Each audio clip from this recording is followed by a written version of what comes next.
from the love of liberty in the fires of hope and prayer.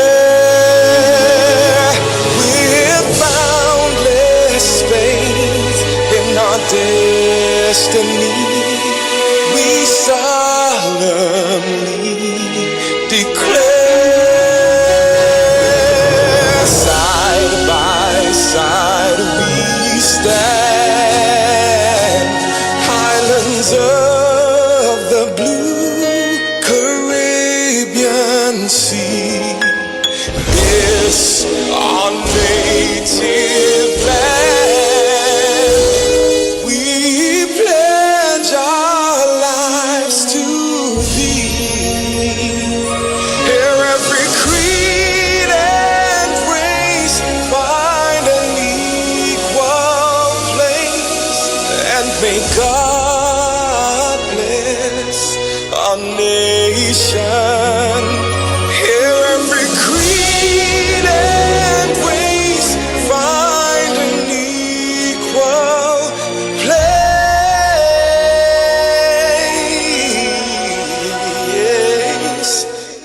and may God bless our nation.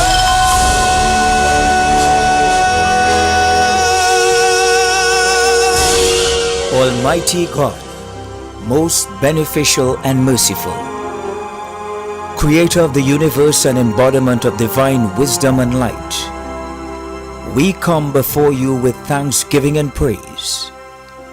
May your will be done in our nation as it is in the heavens.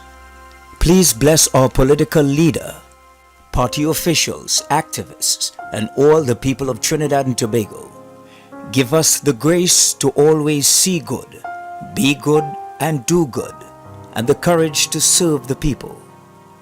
Protect us as we stand against injustice and iniquity, and inspire our endeavors to find the right solutions to the problems that are affecting our fellow citizens.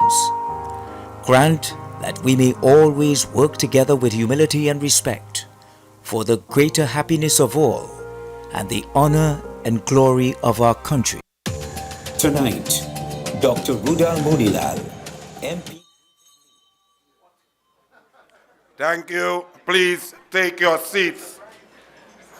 The Honourable Kamla Persad-Bissessar, the duly elected Leader of the Opposition and Leader of the United National Congress, Deputy Political Leaders, Chairman, General Secretary, Parliamentarians, Senators, Constituency Executive, and soldiers of the UNC, good evening. I tell you good evening from our beloved country that is upside down, where people are selected and choose to do what they wish, ignore the Constitution. The criminals are dictating our freedom. We are in a state of emergency with a Prime Minister drinking scotch and eating shrimps in Tobago on your dime, giving himself a pay raise, while you, the hard-working people, get nothing. But the time is coming. A time is coming where we will turn this upside down land back right side up, and we will elect Kamla Persad-Bissessar as the next Prime Minister of Trinidad and Tobago. It is my pleasure to be the chairman of the proceedings this evening. And coming one time, we starting off hot, going to remove a man who thinks it's more important to take growth hormone and flex muscles than to serve the people. The worst Attorney General in the history of Trinidad and Tobago, a man who spent an inordinate amount of time in law school, who came into the government and lost his first 31 cases. He moved to local government, and local government has been starved. We don't even have diesel. We don't even have spray to kill mosquitoes. We have a man who is going to remove Faris Al-Rawi, Johnny Sukaran, and all his growth hormone. This man is Dr. Michael Dowlett. He is the candidate and the next MP for San Fernando West. He retired in January 2021. As principal of Naparima College, he has served as an educator for 34 years, principal for 5 years, 20 years. And Dr. Dowlat has served as a part-time lecturer at the School of Education in UWI. He served as chairman of the Accreditation Council. Dr. Dowlat also served as an elder and a lay preacher in the Presbyterian Church. Our country needs prayers to remove the evil obi of the PNM. Leading that charge, the next MP for San Fernando West, Dr. Michael Dowlat.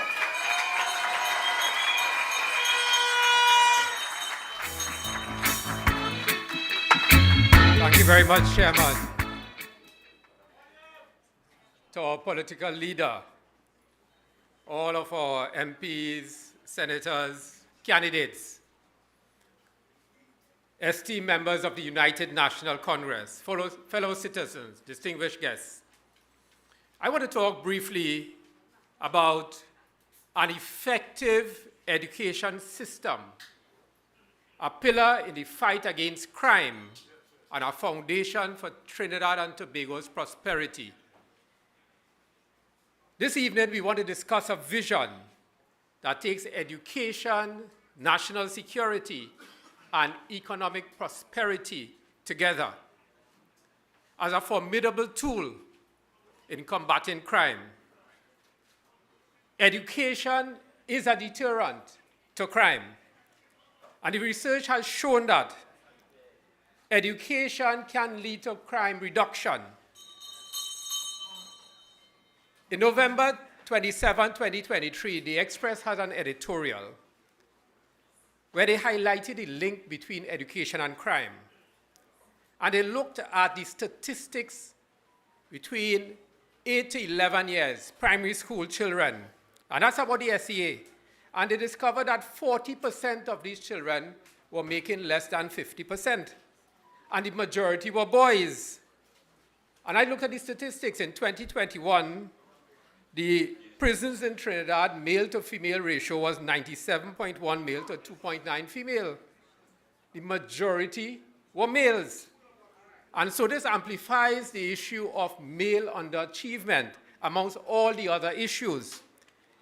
And so that editorial went on to look at the data from the SEA against the country's poverty data and the Trinidad and Tobago Police Service disaggregated crime statistics.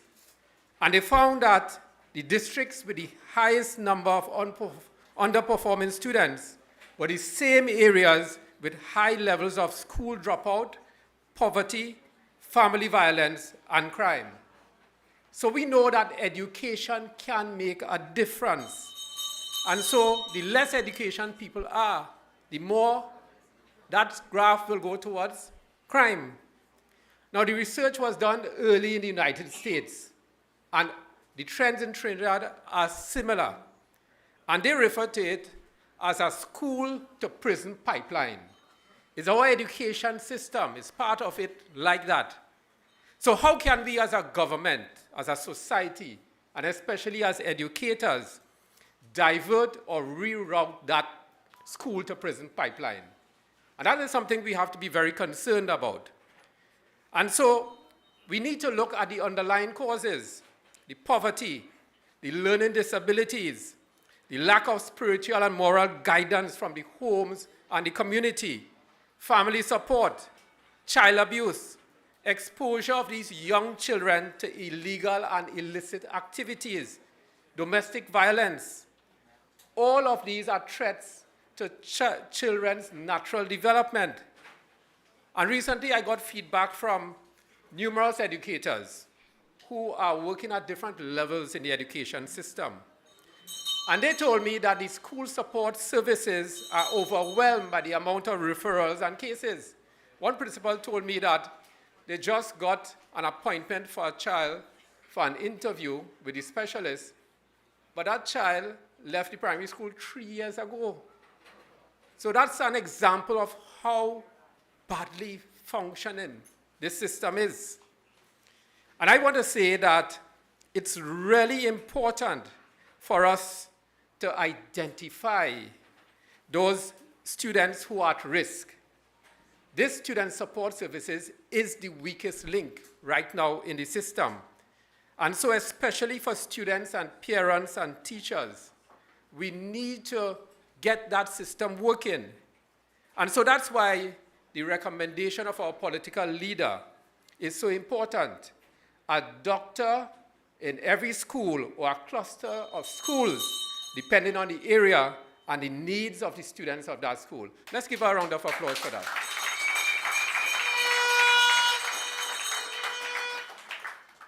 All her years in the legal fraternity and her experience in politics would have led her to understand how critical it is, besides the additional social workers and the guidance counselors and the special ed, we need to, while our teachers are delivering the curriculum, have these first responders as such, taking care of all of these needs of these at-risk students to ensure that we have a world-class system.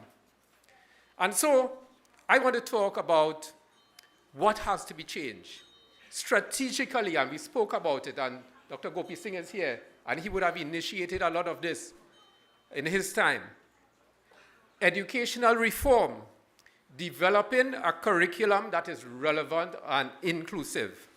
A curriculum that is not overloaded for the students, the teachers, and the parents, especially in the formative years of the development of the children. And that's from about age 5 to 8 years old. And I know some parents here don't like homework. Anybody don't like homework?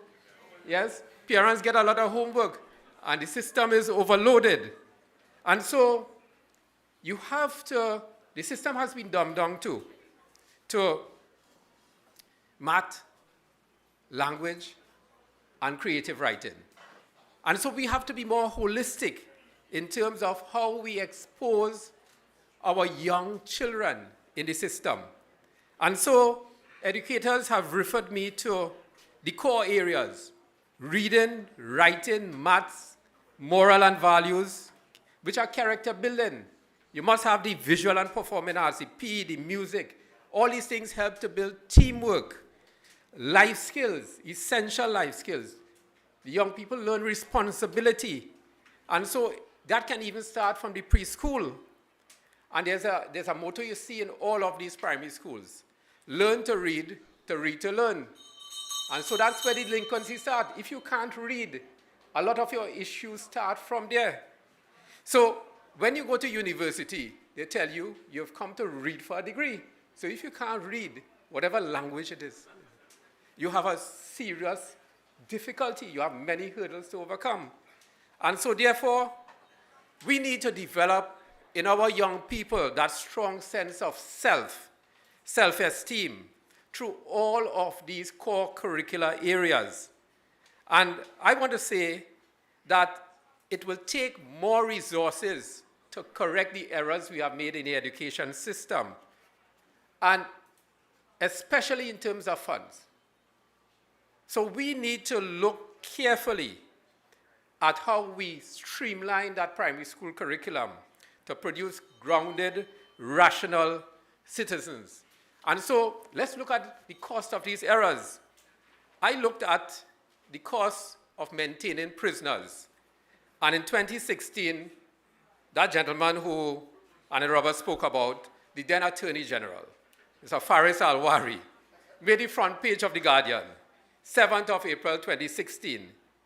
And he indicated that the monthly remand prisoner upkeep was $25,000 a head, 50 million a month. And if we do the maths, that's 600 million in a year. So in 2024, when I looked at the data, there are about 5,000 prisoners. And you use the 2016 cost, and cost goes up. In 2011, it was 400 million. 2016, it was 600 million. That is approximately 1.5 billion resources that could have been applied earlier in the education system for those resource people who we need. So I ask the question, are we funding prison school? I've been told by the lawyers here and a lot of people on the outside that when young people go into the prison, for a particular matter, they learn all kinds of other skills. And then the repeat offender rate is 52%. So I want to say that today, to all of us, that an effective education system is one of the tools that will help this nation to reroute that pipeline from school to prison to produce citizens that we are proud of. And so, we want to ensure all of our learners have access to appropriate education. You know, not everybody could do the academics. So therefore now, what about the role of TVET, the vocational, the technology areas? And so, what does success look like for the UNC in delivering a world-class education system? It is ensuring that the curriculum is modified to be able to use that laptop or that tablet for teaching, and the teachers be trained in integrating this new technology in the curriculum to meet the individual education needs of the children. So children can attain success at one level and then move to the next level. So I want to say to all of you that that laptop project, Dr. Gopi Singh, let's congratulate him. Yeah? And so, as we look at education, I want to say that we have to divert that pipeline from the school to the prison, and an effective education system will make that difference. Thank you so much. Make some noise! The next MP for San Fernando West, Dr. Dowlat. Now a man who's coming to remove the stain from the health sector of Trinidad and Tobago, where our citizens, the taxpayers, you, have to go there with your little ones, with your elderly, and wait an inordinate amount of time to get service. There's no medicine. CDAP is low grade. Nothing is functioning, yet money is disappearing. The minister is known as the Minister of Death. And Rowley, Dr. Death himself said, and I cannot make this up, y'all will feel the Douglas makeup thing on the PNM. I don't lie on the PNM at all. Dr. Rowley said, and I quote, his greatest legacy was COVID-19. Well, boy, I choke.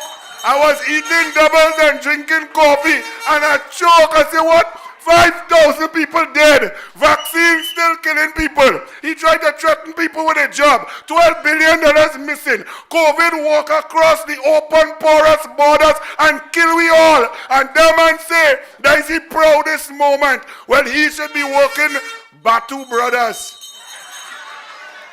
But a man who is going to come to remove that stain, that convent girl, that minister of death, that doctor of dance, that fellow who couldn't pass a pharmacological exam. We bring to you now a learned attorney, the next member of parliament for St. Joseph, Mr. Devesh Maharaj.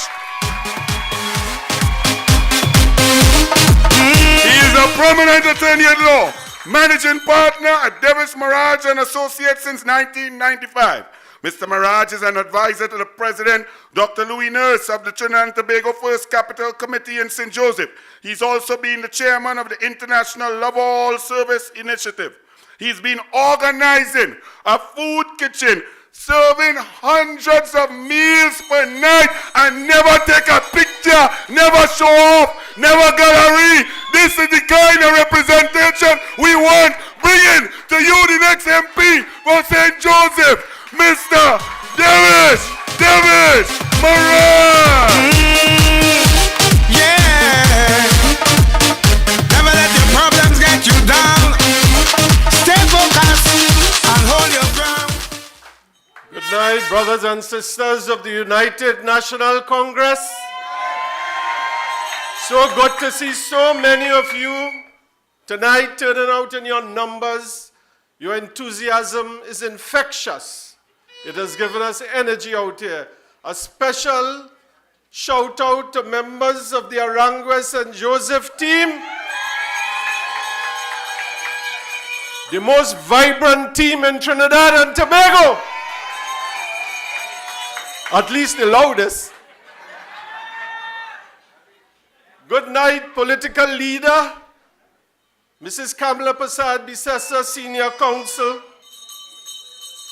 members of the executive, and brothers and sisters who are gathered here today for this sacred mission of removing the people's national movement from government in the next election. Before I go any further, I wish to thank the political leader for choosing me as your representative for the great constituency of Aranguez St. Joseph.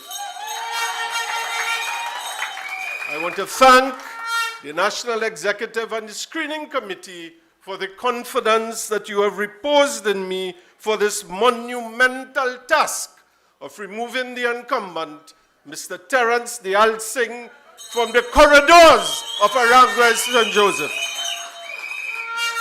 As indicated by Brother Anil in his vigorous introduction, I'm an attorney at law. What do you do as an attorney at law? We represent people, brothers and sisters.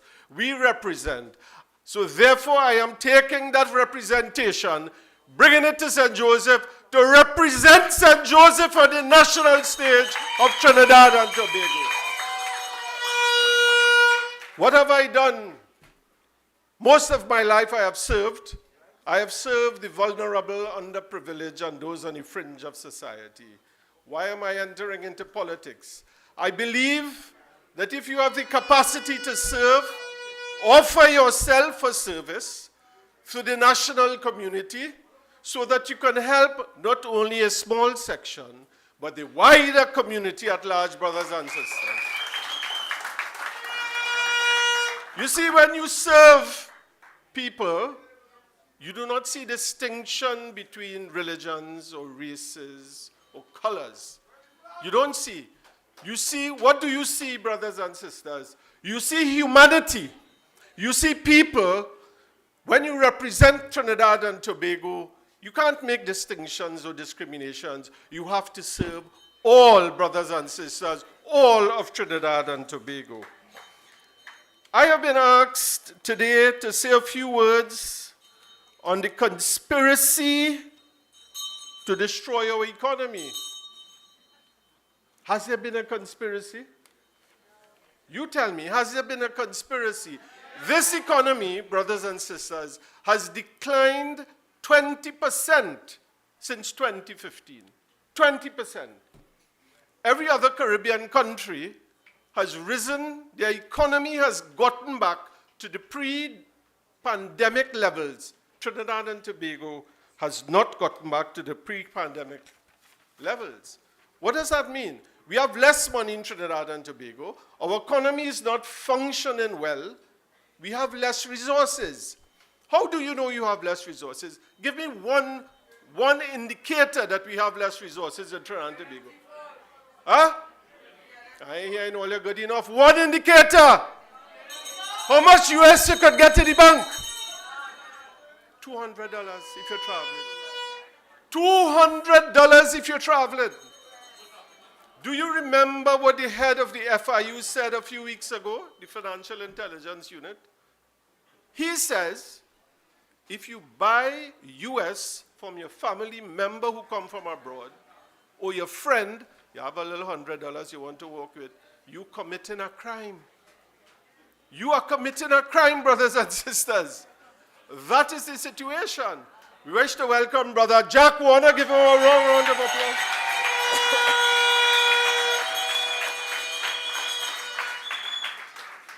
But here's the situation. If you do not have United States dollars in your coffers of the central bank or in the banks, we are in trouble. We are what you call an open island economy. All our resources, all our goods and services depend on access to US. So you don't have US. So they say, you don't have the US. Even more importantly, brothers and sisters, is the allocation of the US that they have. Do you know what is happening? If you're a small businessman, Princestown, Chaguanas, Tunapuna, that you started a generational business, you have a small business, you have an import, you want to get US dollars for your business, you can't get it. Where's it going? Who is getting the United States dollars? Is that justice? Is that justice? Is that fairness? How could that be fair? We have an inequitable distribution of resources. So what is happening? The big businesses that are not necessarily efficient, they're not necessarily efficient, but they are getting bigger and they are sustaining their profits, and we are not against them because you have to run your business. But what about the small and medium business? You are suffering. We are suffering. We can't get it. Businesses are closing down. The middle class, so here what is happening. In the middle class in Trinidad and Tobago, it is shrinking. You are getting smaller. The big business is sustaining. The middle class is getting smaller, and those at the bottom are getting larger.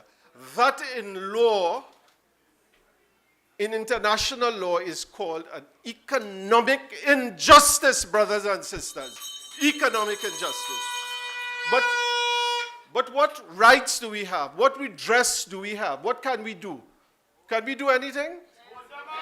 Vote them out, brothers and sisters. That's the only way. We need to fashion laws in Trinidad and Tobago that when you have an injustice like that, you can approach some tribunal, some law, some court and say, listen, I am being affected. My business is being affected. How can I get redress? I need somebody. It is called antitrust legislation. We don't have the time to go into that today. I just want to touch on something briefly as I am getting my closing. In Trinidad and Tobago, an indicator that you are doing well, is something called foreign direct investment. What is foreign direct investment? Big businesses abroad, oil and gas, technology companies want to come into your country to invest. When they come in, you get more prosperous, you make more money. It is called positive FDI. You know what we have been having in Trinidad for the last 10 years?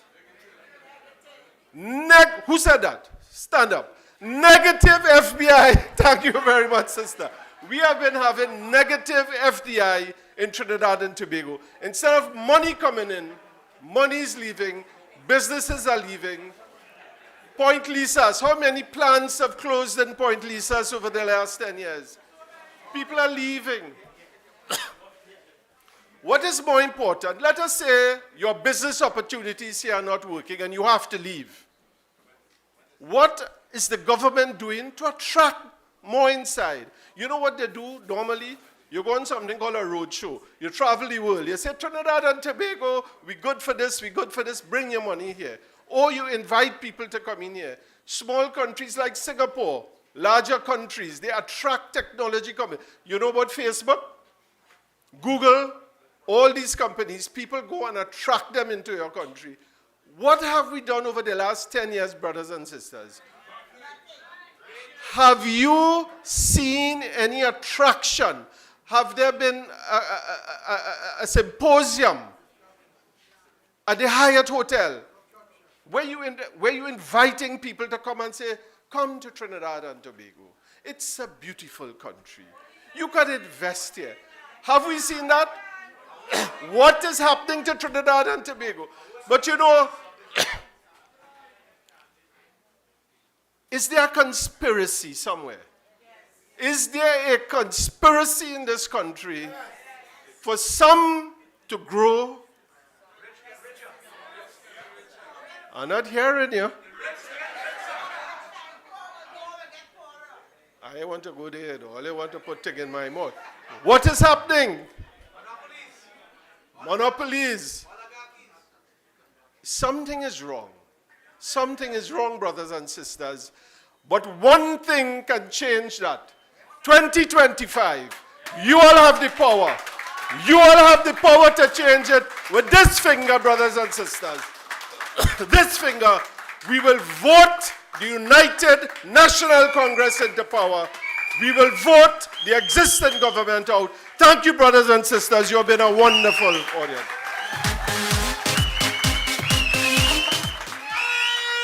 You want me to tell you where the money gone?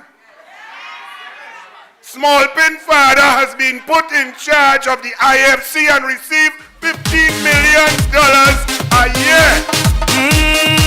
Okay, ladies and gentlemen, please get ready to welcome the next Prime Minister of the Republic of Trinidad and Tobago.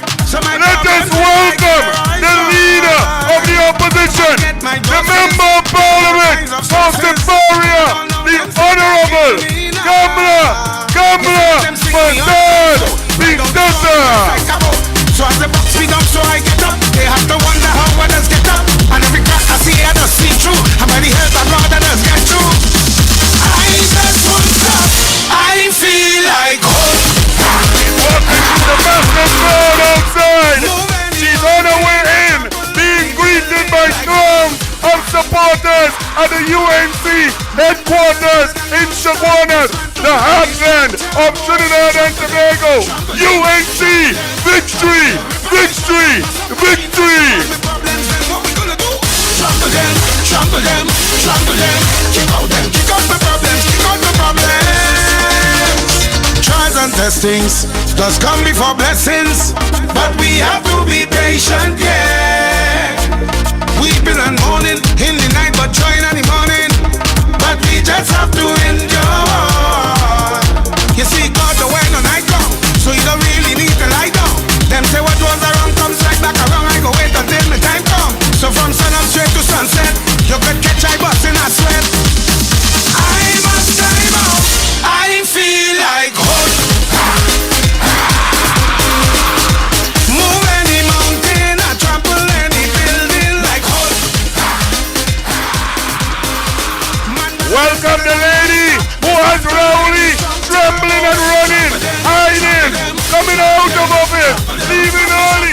The lady who has Rowley scrambling for lyrics, shaking in his boots on the golf course. Welcome the next Prime Minister of Trinidad and Tobago, Kamla Persad-Bissessar.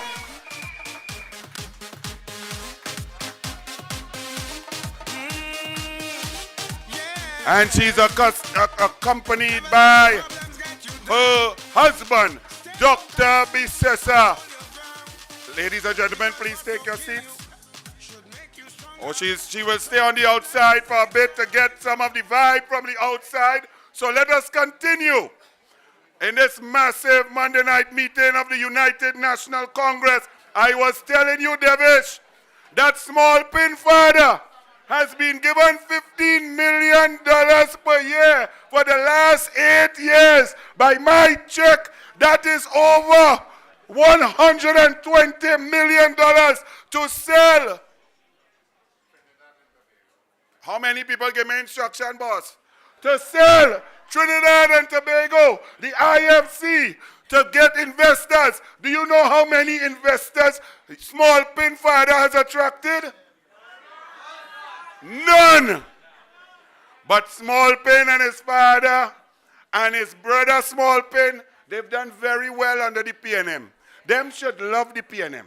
Them should be PNM till they're dead. Because they make so much money that the generations know how to dead. And here comes, the leader is coming to the inside now.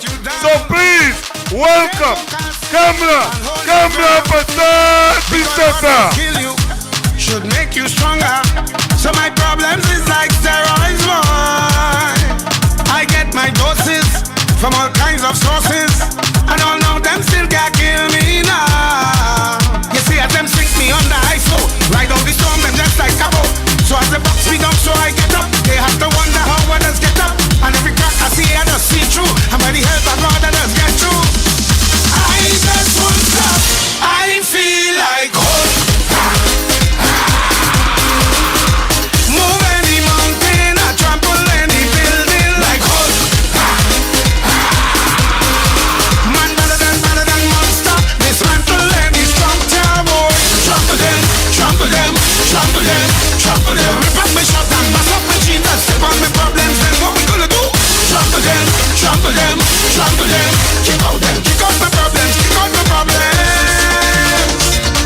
and testings does come before blessings, but we have to be patient, yeah. Weeping and mourning in the night, but joy in the morning. But we just have to endure. You see, God, the way the night come, so you don't really need to lie down. Them say what was around comes right back around. I go wait until the time come. So from sun up straight to sunset, you could catch I bus in a sweat. I must time out. I feel like hope. Move any mountain, I trample any building like hope. Man better than monster, dismantle any structure, boy. Trample them, trample them, trample them, trample them. Rip up my shot and bust up my jeans and step on my problems. Then what we gonna do? Trample them, trample them, trample them. Kick out my problems, kick out my problems. You see, the Most High never give us more than we can bear, but He give us the strength and the will and the power and the courage to handle our problems through Him. So on the count of 4, I want everybody step on their problems. 1, 2, 3, 4. Trample them, trample them, trample them, trample them. Manhandle them, manhandle them. Dismantle them, dismantle them. Trample them, trample them, trample them. Kick out your problems, kick out your problems. So as they sink you under, you float. Ride on the storm, them just like a boat. So as they push you down, so you get up. They have to wonder how you just get up. And every crack you see, you just see through. And by the help of God, you will get through. Now everybody stop. I feel like hope.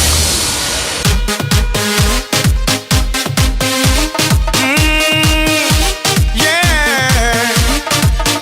Never let your problems get you down. Stay focused and hold your ground, because what don't kill you should make you stronger. So my problems is like steroids, boy.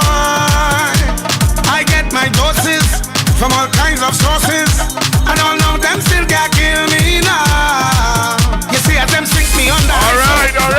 All you, come down low, because the welcome was so grand. All you take me off a schedule, and the boss go buff me for not cheering properly. But make one more round of applause for the next Prime Minister of Trinidad and Tobago, Kamla, Persad-Bissessar. Bring in a man to the microphone, because the UNC going to turn the country that is upside down. We're going to turn it right side up. The way to do that is by putting people who are qualified, brilliant, intelligent people, to put them in positions, to make them MPs. The next man coming is one of the best attorneys on the face of the Caribbean. He's been practicing for 27 years. He graduated with honors. He's a member of the Criminal Bar Law Association. He was a UNC senator, and he's the next member of parliament for Toko Sangregani. Welcome, Mr. Wayne Sturge. Yeah.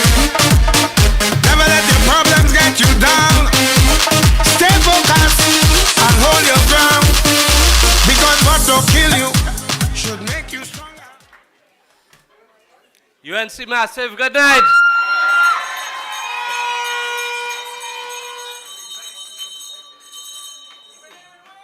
Honourable Leader of the Opposition and political leader and her husband, Mr. Persad-Bissessar, deputy political leaders, senators, members of parliament, distinguished ladies and gentlemen, good night.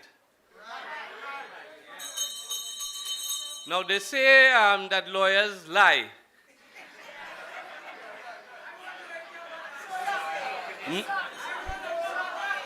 But before I get to the lie just told by my colleague, it's a little white lie. Let me get to the truth.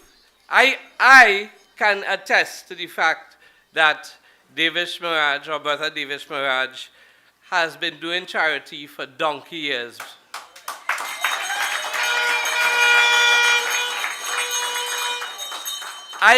I was a member of Mansfield Chambers, where he's the head of chambers, from 2007 to 2012. And I'll never forget the baptism of fire that my colleagues got one evening when he told us that part of being chambers is you have to go and do charity. And I had to convince all of these law students, now come lawyers, to go to Riverside Plaza and feed the homeless. And Devish was really getting good kicks off of them. And I want to pay homage to Devish for fostering that in the younger generation of lawyers, to let them know that in society you have to serve in every way possible. So a big hand for Devish. But Devish lied about something, a little white lie, because he said that he had the most powerful group backing him in Arangwell St. Joseph. And I want to tell Devish that the most powerful group of constituents is the team from Toko Sandy Grande.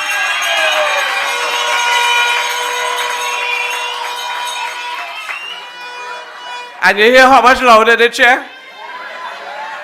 So I want to ask Davis if he is not following the Facebook page to see how well received we are in Toko Sandy Grande.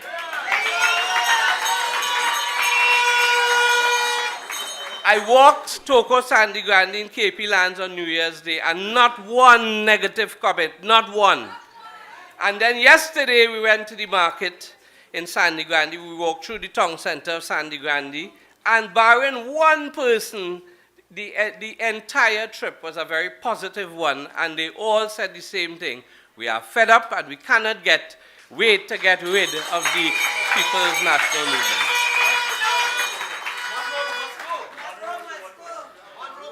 Now, some of the things I heard from the people of Toko Sandy Grande is, but Wayne, you're not from here. And I said, well, I had to tell them, first of all, my history, that that's where my ancestors came from, Guayco Tamana. And I had to tell them a business that I intend, well, I'm in the process of buying land in Toko. And then I had to make them realize a truth. From 2015 to 2020, Toko Sandy Grande had a homegrown candidate, and nothing changed. From 2020 to now, Toko Sandy Grande have a homegrown candidate who spoke in the parliament, from what I'm told, from what I can see, once in 5 years. So I asked him, if it's so important for you to have a homegrown candidate, what has that done for you in the last 10 years? And they couldn't answer. That's the one thing that shut them up. So if you want to keep doing the same thing over and over, then don't expect different results. But the same thing over and over is being done in the criminal justice system, and that's what I'm here to talk to you about.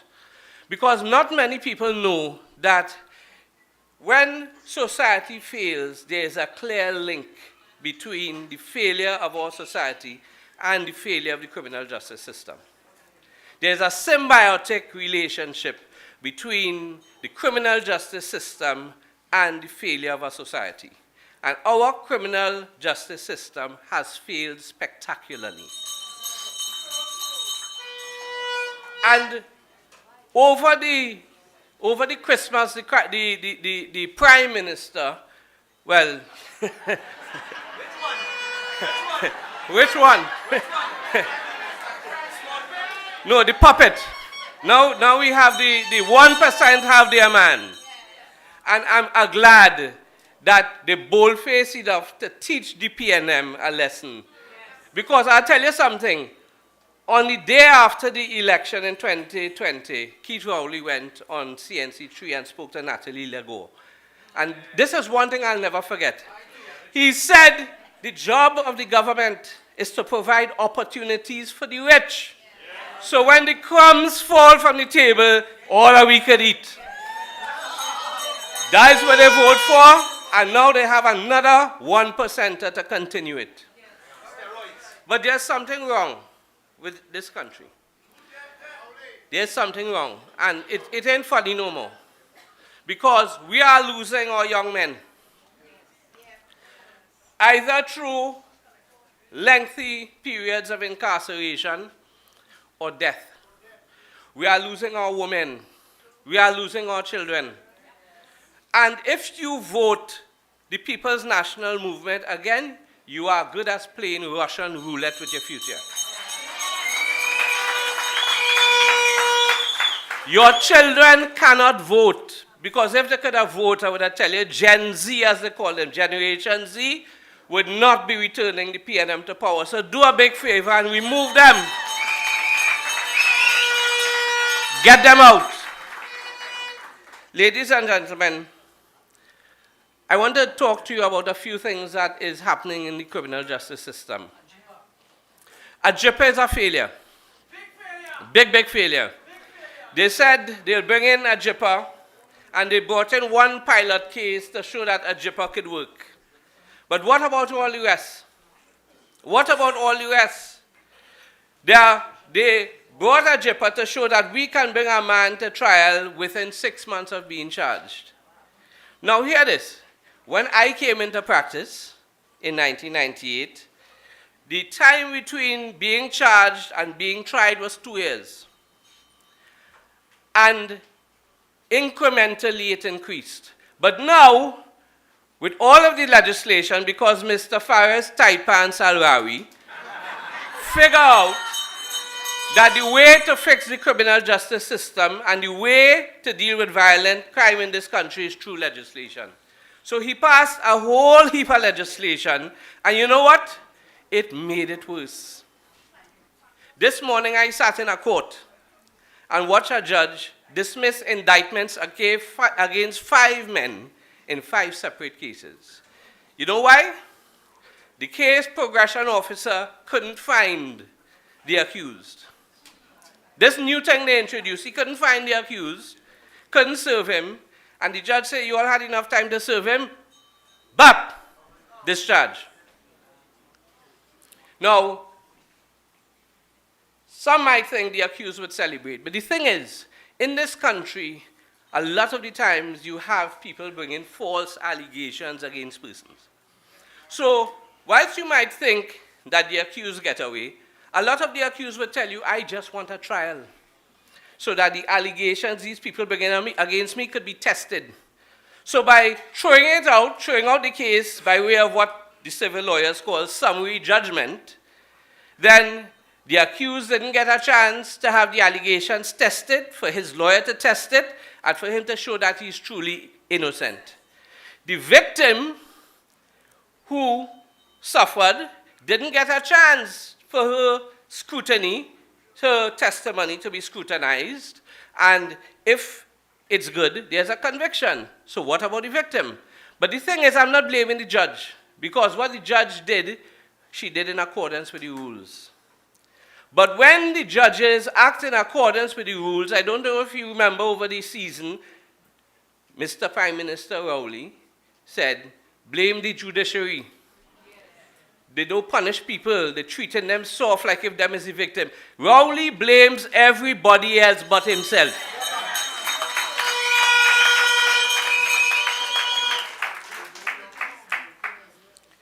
They put in rules. And here's the difference. They use first world systems and first world rules applied to a criminal justice system that is understaffed and simply don't have the capability to apply these rules. So what happens? The rules operate in favor of some and not others. You cannot bring first world systems here unless you have the systems here, the work ethic here, and the quality personnel to work it, or else you will fail. So all they did was copy and paste what they have abroad, brought it here, and now it's failing. And as I tell you, when the criminal justice system fails, society fails. Now, let me tell you about something that bothers. I saw on TikTok just now, Akash Samuel trying to... I'm almost done. Almost done. Akash Samuel trying to interview the minister responsible for the criminal justice system and national security. And you know what? They've reached a stage, they want no talk. They are above us. They think themselves above us, and we are not entitled to a response. So now we have situations where 2 prosecutors dead in the last 10 years. And whilst all that was going on, they attacked Roger Gaspar, the DPP, when Gaspar said, I am not carrying my prosecutors on Henry Street. They have war going on right there. Why must I carry these people there and put them in the line of fire? And they fight him down, but he stood his ground. And now, rent money, thank you. And now that we see how the cookie is crumbling, I wonder what they have to say. That's why he ran from Akash.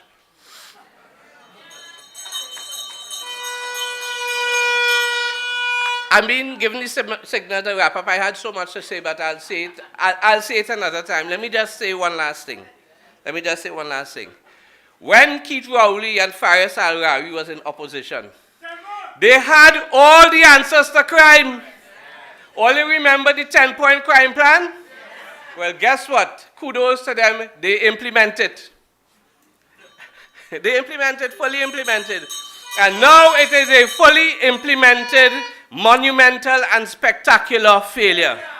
So, do this for the children. When the bell rings, put them out. Thank you. Thank you.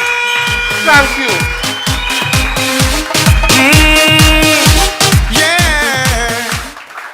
You know, when I in the back there, I just messaging to make sure my daughter do her little studying.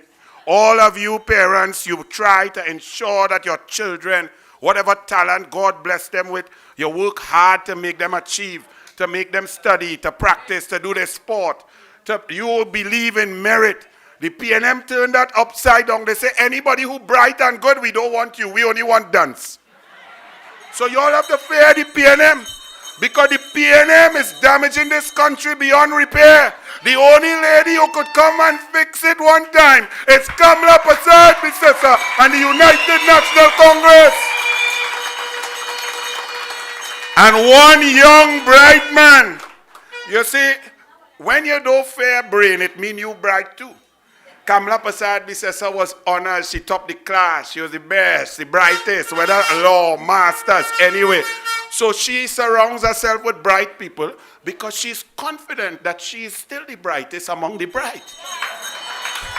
But when you is a dunce and only study rocks and stones and you can't feel confident, you need somebody like Camille who didn't take maths. You need somebody like Heinz who takes 6 subjects and fail 5. You need dotish people like Imbat and Convent Girl in order to make you feel kind of all right. Bring him to the microphone. He's the current sitting MP for Sawa Barataria. He is a man who destroys the PNM in the parliament. A man, a brilliant lawyer. He studied hard and got honors. A bright young attorney.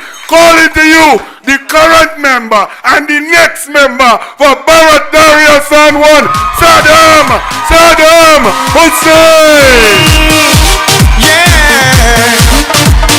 Never let your problems get you down. Thank you very much. All I have to tell Wayne and Devish, take that.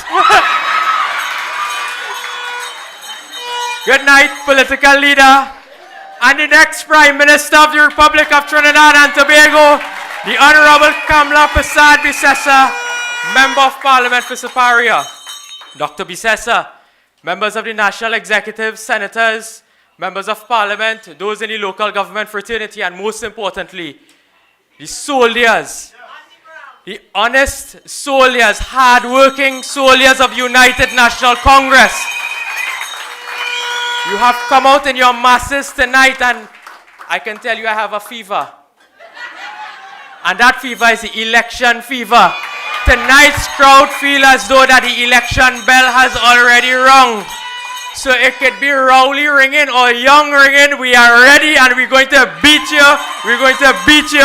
We're going to beat you. Trinidad and Tobago, we are in a state of emergency. And not because the president announced it. It is because this is a government led by Keith Christopher Rowley. We are in an emergency. Can you imagine a state of emergency has been called? You would expect all hands to be on deck. You would expect them to be in Port of Spain listening to the intelligence agencies, listening to all of the policy decisions that they have to make, governing from the front, leading from the front. Today they have on swim trunks and bikini in Tobago. Probably diving in Pigeon Point. When Trinidad and Tobago is in a state of emergency because we heard what? There's reprisal killing in Port of Spain. We are hearing about massive amount of murders that will happen. So the night before, I think Monday was the state of emergency. Sunday night, you had a Brambai house in Tobago. And then Monday morning, bright and early, we hear state of emergency. We hear state of emergency. Keith Christopher Rowley, that is, they went on this retreat in Tobago. But after the retreat, he has surrendered. After the retreat, he has surrendered. And we don't want Rowley alone gone. It must be all of them must go. All of them must go. They must go. And when we really go through what the state of emergency is, it really doesn't make sense. Because these ministers are retreating. I hear the Commissioner of Police praying yesterday. And then they want us to be vigilant about what is taking place in Trinidad and Tobago. I want to tell the Commissioner tonight, Madam, go out and fight crime. We will pray for you. We will pray for you. And Keith Christopher Rowley is a maha hypocrite. He is one of the biggest hypocrites I know. In 2011, this man up and down Port of Spain telling the Honourable Kamla Persad-Bissessar, if I was the Prime Minister, I would never call a state of emergency to deal with crime. You know you call a state of emergency to deal with crime? A maha hypocrite. That is what Keith Rowley is. That is what he is. But I want to go through some statistics because you know I like to do my research. In the last 5 days, you will think that there would have been a reduction in the number of crimes, murders, and so on.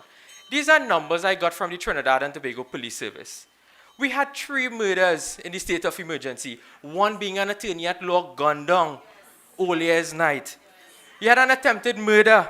We had sexual offenses. We had 9 robbery with violence, 9 larceny of motor vehicles, 13 breaking and entering offenses, 6 possession of firearm and ammunition, fire and ammunition found and seized 9, possession of narcotics 20, missing person 5. Over the last 5 days. These are numbers coming out of the Trinidad and Tobago Police Service, and we are in a state of emergency. We are in a state of emergency, and I'll tell you why this state of emergency simply does not make sense. We have supported legislation in the Parliament. Wayne told us about the number of legislation Farris brought. We said, okay, you want it, we'll give you the support. Go and fight crime. It has failed. We have supported over 35 pieces of crime-fighting legislation. So do not let the PNM fool you. When you look at the emergency regulations, those are the regulations that the president would have made based on the direction given by the government in order to implement the state of emergency. So there's Regulation 8. Hear what it says. It says, any person who without lawful authority, the burden of proof as to the lawful authority laying upon him, purchases, acquires, or has in his possession any firearm, ammunition, or explosive is guilty of an offense. I find this strange. So the emergency powers regulation is telling you if you're in possession of firearms, ammunition, explosive, you are committing an offense. You know Section 6 of the Firearms Act already makes that an offense? So the law that they place in the emergency regulations can be found in existing legislation. And you know what is even more comical? If they charge you under the emergency powers regulation, under the state of emergency, the fine is $100,000 and imprisonment for 5 years. You know, if you get charged under the Firearms Act, which is the existing law, the first offense is $500,000 and 15 years in prison. So you have an even harsher penalty under the existing law and a lesser penalty under the state of emergency law. Most of these regulations that they have proclaimed are already found in existing law. All you want the next one? Regulation 9. Big power. Gives the police to stop and search any person on the street or public place who they suspect of having a firearm, ammunition, or explosive. Section 27 of the Firearms Act, where a police officer has reasonable cause to suspect that any person is carrying a firearm, ammunition, or pepper spray in a public place, contrary to the provisions of the Act. The police officer may search that person, may seize and retain any firearm, ammunition, or pepper spray carried by that person. The same thing in the Emergency Powers Regulation can be found in the Firearms Act. Let me give you a next one. They talk about anti-gang legislation, because this entire state of emergency was prompted because, again, of the reprisal killing. I had the opportunity to read the statement delivered by the president to the speaker that was circulated to the parliamentarians today. Monday, we will be in parliament debating that. So they have a big power here now that they want to, under Regulation 14, to detain a person without charge on inquiries for a period of 48 hours. And then extend that period for 7 days, but it must be done by an ASP or a magistrate. Do you know, under the Anti-Gang Act 2021, which we supported, at section 16 says that a police officer without a warrant can detain a person not exceeding 48 hours if he has reasonable cause to believe he's committing an offense under the Anti-Gang Act. And it even goes further at 16, 5, and 6 that says that if the police needs more than 24 hours, they could go by a judge to extend it for 7 days. So it's the same exact thing in the state of emergency is found in the existing law. Keith Rowley, you should tear up all them emergency regulations because they are already in existing law. You have done nothing new. You already have the laws. We gave you the support. Go out and fight crime. But I want to tell you something. You have numbered your days. We didn't number your days for you. You have numbered your days. All we are waiting for, my brothers and sisters, is for the election bell to ring. I have much more that I can tell you about bail restriction. I can tell you about issues relating to the preventative detention, that they are already parts of the law that can be utilized, but they are too lazy. They are too lazy to give the police resources so that they can go to a judicial officer and get warrants. And these warrants, you don't have to tell the accused that you're going for them. You know. It is done ex parte. You go by yourself in front of the judge and say, listen, I need to get this warrant to go and lock up this man. He have gun, he have ammunition. Right? So they are too lazy to implement their own law that they have passed. Now, there's the last one that he now implements is this. He gives the police now, the defense force, soldiers, the same powers of police officers to arrest, to detain, and so on. You know the same Keith Rowley, when the People's Partnership Government brought a miscellaneous provisions defense and police complaints bill in 2013, say that Kamla want to get soldier police. Today, Keith Rowley have soldier police walking up and down Trinidad and Tobago. Maha hypocrite. He is one of the biggest hypocrites I ever seen in my life. I wouldn't go so far. But my brothers and sisters, we on this side, we have the plans. We have the policies. We have the people. And most importantly, we have the leader. And we will take you into government. We will ensure that when the election bell is rung, that we will do our best to remove this Rowley-led PNM government out of power and return Kamla Persad-Bissessar as your Prime Minister with a United National Congress government. I thank you very much.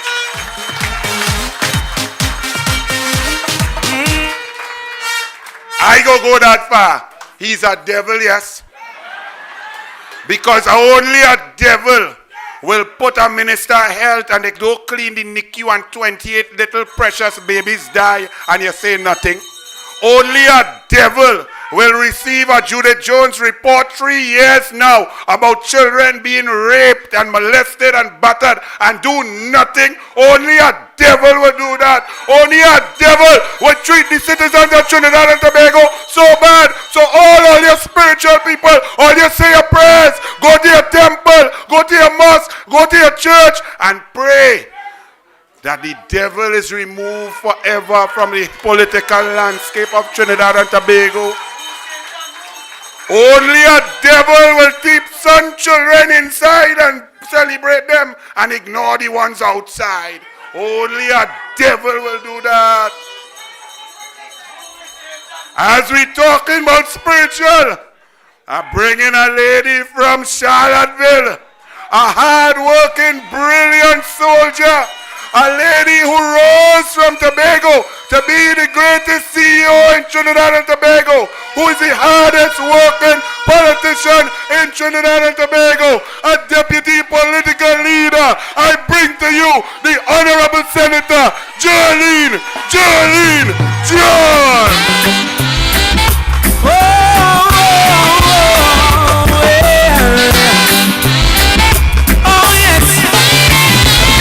This is a serious time, violence and crime, and a beer gun thing, the youths them up on their mind.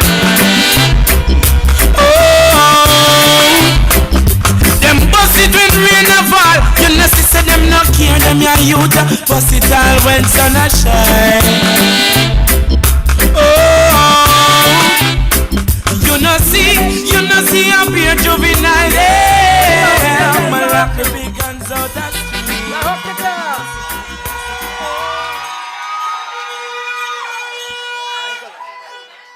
Chairman, Senator the Honourable Arnold Roberts, Honourable political leader of the opposition and the next Prime Minister of Trinidad and Tobago.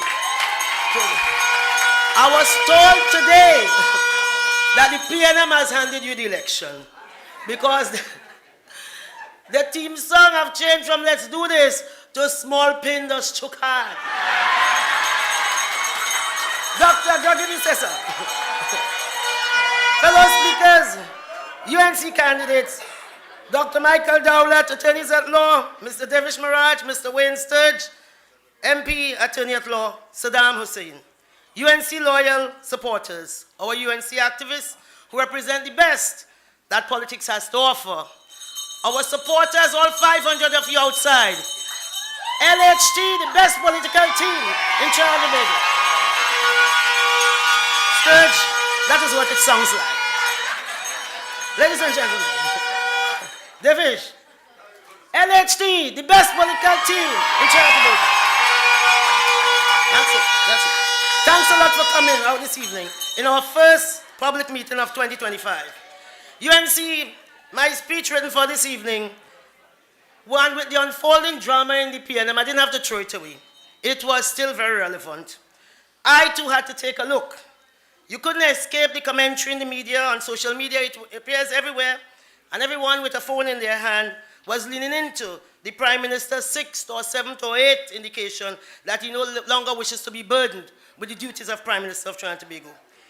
Given that he would have had almost 10 years to think about it, you also would have thought he had a plan on where he exiting stage left. It is unimaginable that somebody could botch saying goodbye. And as I speak to you tonight, he ain't gone nowhere. He's still there. So all of you taking it to the Lord in prayer, Rowley's still there. But put nothing past Rowley, because simple, straightforward acts for everybody else always become complicated, mad in subterfuge and intrigue to secure vested and special interests when Keith Christopher Rowley is involved. Comparatively yesterday, I saw the news, Justin Trudeau, Prime Minister, then Prime Minister of Canada, said, I'm leaving. By today, midday, he gone. The news saying he's gone. And they have stopped their House of Representatives until they have paused until the 24th of March, when there's a new leader. Simple, straightforward, with rules apply. But you know, when Rowley is involved, is a whole different story. So, but I took special note of part of his farewell speech. He said, whilst a new leader is chosen, he said, no, and this is no equivocation. He said, I'm going and he gone. He said, I fought for this country over my nearly 10-year premiership. No. This is Canada talking about, not Trinidad. We're coming back here just now. We're coming back here just now. This is Trudeau talking, not Keith Christopher. He can't say that. You know he can't say that. Trudeau said, every morning I've woken up as Prime Minister. I've been inspired by the resilience, generosity, and the determination of Canadians. He told journalists on Monday, I have fought for this country and I fought for you. Now, whatever flaws the Canadians found in their now former Prime Minister, he was not willing to place his country into a state of uncertainty, chaos, and disarray. Alternatively, Rowley and Tobago playing some perverse game of ring-a-ring-a roses with our country. The Honourable political leader stated in a recent press release, Rowley and his ministers have taken us to a failed state with a lame duck prime minister and government. In fact, what has been set loose on us is a government in chaos, a government in open warfare, and a government divided against itself. The lives and livelihood of our citizens mean nothing to Rowley, who is engaging in a perverse, wicked soap opera within the PNM while the country is being destroyed. He has crashed the country and abandoned the ship after raising his salary and pension. So, the Prime Minister, as he exits, leaves the stench of and legacy of failure, division, and despair. He leaves a nation in darkness. As he leaves, he cannot lay claim to not one single positive achievement to his account, and that is very sad. So unlike the story of Trudeau, whatever they think about him. UNC, after almost 10 years as Prime Minister, you'd have thought as one last act of contrition, he would have at least been responsible and thoughtful in his macabre long goodbye. But no. As presumably he's going through the door, he has decided that a man more odious than he is, more incompetent, more rude, more divisive, more vicious, and more uncaring has to be foisted on this population.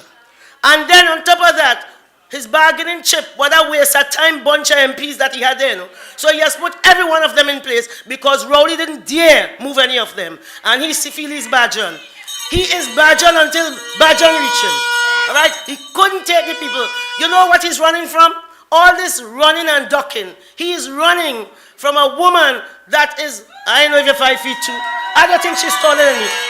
Rowley is afraid of the licking that is coming. That is all that is, you know. You know how selfish Rowley is. And he is running and how he power crazy. Right? Because even he going, up to now we are gone. He's telling you that, oh God, I have to stay back to go to some CARICOM something. Listen, I don't want to spoil the thing, but I don't think nobody in CARICOM wants to see Rowley. I honestly don't think so. You understand? So I don't know why you're delaying this thing for. You understand? Just go. You understand? Give us our peace, right? Because we will deal with them. UNC, do not be fooled. Our principle is what I big crapo, little crapo, same and full of salt. You understand? We don't care. You understand? Every single one of them, we are going to take them on. All right? And it ain't done until it's done. So as a large-scale effort, he declares a state of emergency and couldn't even bother to show up. Could not even bother to show up because he's still getting over the effects of the night before. You understand? The electric slide. And he treating the SOE as if it's the morning after pill. For Rowley, the SOE and the morning after pill is the same thing because he busy. It's electric. Boogie, boogie, boogie. You understand? You can't be bothered. You cannot be bothered to come and look after the interests of the people. You cannot make this stop up. And then they're saying crime. We're running crazy with crime. And that there'll be reprisal. Listen to me. We are running crazy with Rowley. I'm a woman and I know useless man. All right? And I say, it's time, Rowley, go. It's time he goes. Ladies, you know what we're talking about. You know when we fed up. We can't take it no more. Take your Georgie bundle and go. Go from here. So we continue. So they have that SOE ostensibly to stop the crime, but obviously they tell the killers because murders continue unabated. We continue to suffer whilst Rowley and the PNM engaging in the power struggle for him to install Rowley II without due process of his own PNM constitution because that is all that matters to them.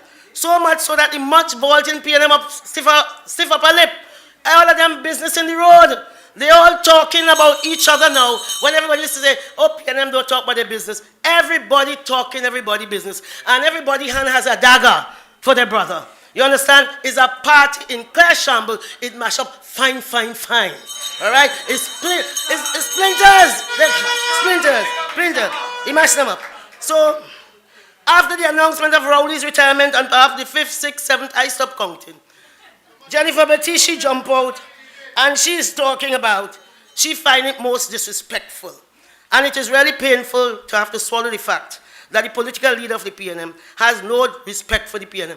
I said, Jennifer Baptiste, welcome to Earth 2. Rowley has no respect for nobody. Nobody. That is what we have been suffering for 10 years. And for 10 years we have been waiting to vote him out. And What he running? He is running out. Right here waiting to be voted out. He is running out. So you know what? We are going to vote out Stuart Young on his behalf. We are going to vote him out. We are going to vote. So all of them who turned a blind eye when the dog was sucking eggs, now they have to pay the devil. Right? The chickens have come home to roost, and the chicken name and the devil name, Keith Christopher Rowley. You understand? And I don't know where you find a safe haven, because that man has mashed up Trinidad and Tobago. All over. Murders over 5,000. Mothers, babies, murdered 6-year-old. Little girls such as Kylie Maloney, sleeping in her bed. 4 a.m., they kill her. Anita Guerra, 5 years old, 5 bullets in her mother's arms while combing her hair. Little Jome Modest, playing close to here in African ground, playing 9 years. They murdered that little boy while he was playing. What did Hines say? He in the wrong place at the wrong time. Jennifer Baptiste didn't think that was disrespectful. No, it wasn't disrespectful then. It was all right because it was Rowley they were supporting. When Anisa Mohammed, 4 children killed in one night. One night.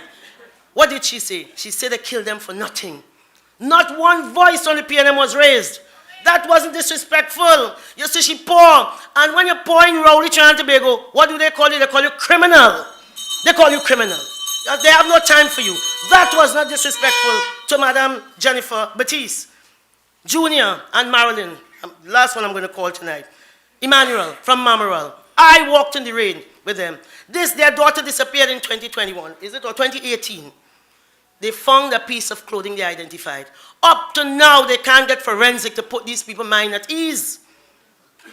Over 6 years. The newspaper and all, they write front page stories. Not one of those people in the PNM respect the Emmanuel family enough to put their mind at ease, to give them the forensic proof they need. So they leave an ex-murderer to live his best life, while their daughter will never come home again. But that will never happen under empathetic Prime Minister called Kamla Persad-Bissessar. Marilyn and Junior Emmanuel will get some peace, madam. I know when you go, your heart is pure love. She bad to the bone, you know. She don't like it when I say so, but it's true. All right? So don't test her. She little, but she tell her. All right? Not a word. Not a word. When the PNM government gave police, teachers, and port workers 4%, and Rowley gave himself 47%. It didn't have no disrespect there. Mothers cannot purchase food today to send their children to school. If it's 4 children, they're sending them in shift. 2 today, 2 on Wednesday. You understand? And they're working hard. They are not disrespected. They are disrespected. The country stood back and looked on in wonder whilst they built an entire Balizé house, $150 million. And what they tell us is the proceed of raffle, Bene and Tulu ball. Tulum and Bene ball. You understand? That's what they tell us. That was not disrespectful. You understand? They didn't disrespect. That wasn't disrespectful. So people, UNC are telling you tonight, I know sometimes you get wary. I know let us get chained up. Do not get chained up. Tonight we have over 1,000 people here and 5,000 online watching. You know what they're watching? They are saying, UNC, we need you. UNC, we love you. UNC, we are going to take you. When you can't find the footsteps in the sun, we are going to carry you. UNC, keep the faith. You don't take chin up. We will win this. The people of this country will not fall for Rowley's disrespect. They are overjoyed to see Rowley go. And they are not going to take on his avatar, who is made in his image and likeness. Do not be deterred by the naysayers who don't wish us well. Those who have counted you out for 9 years, it is what it is. UNC, value yourself, your influential contribution and dedication to your country, your loyalty, your kindness and generosity, which has yielded you now an opportunity to take on the biggest bully. We have already run him out of town, so we are going to take now bully number 2 and take him out of town. Do not apologize for standing for your party and your leader, because you did not come this far only to come this far. Let's go and secure victory, UNC. Thank you very much. Thank you.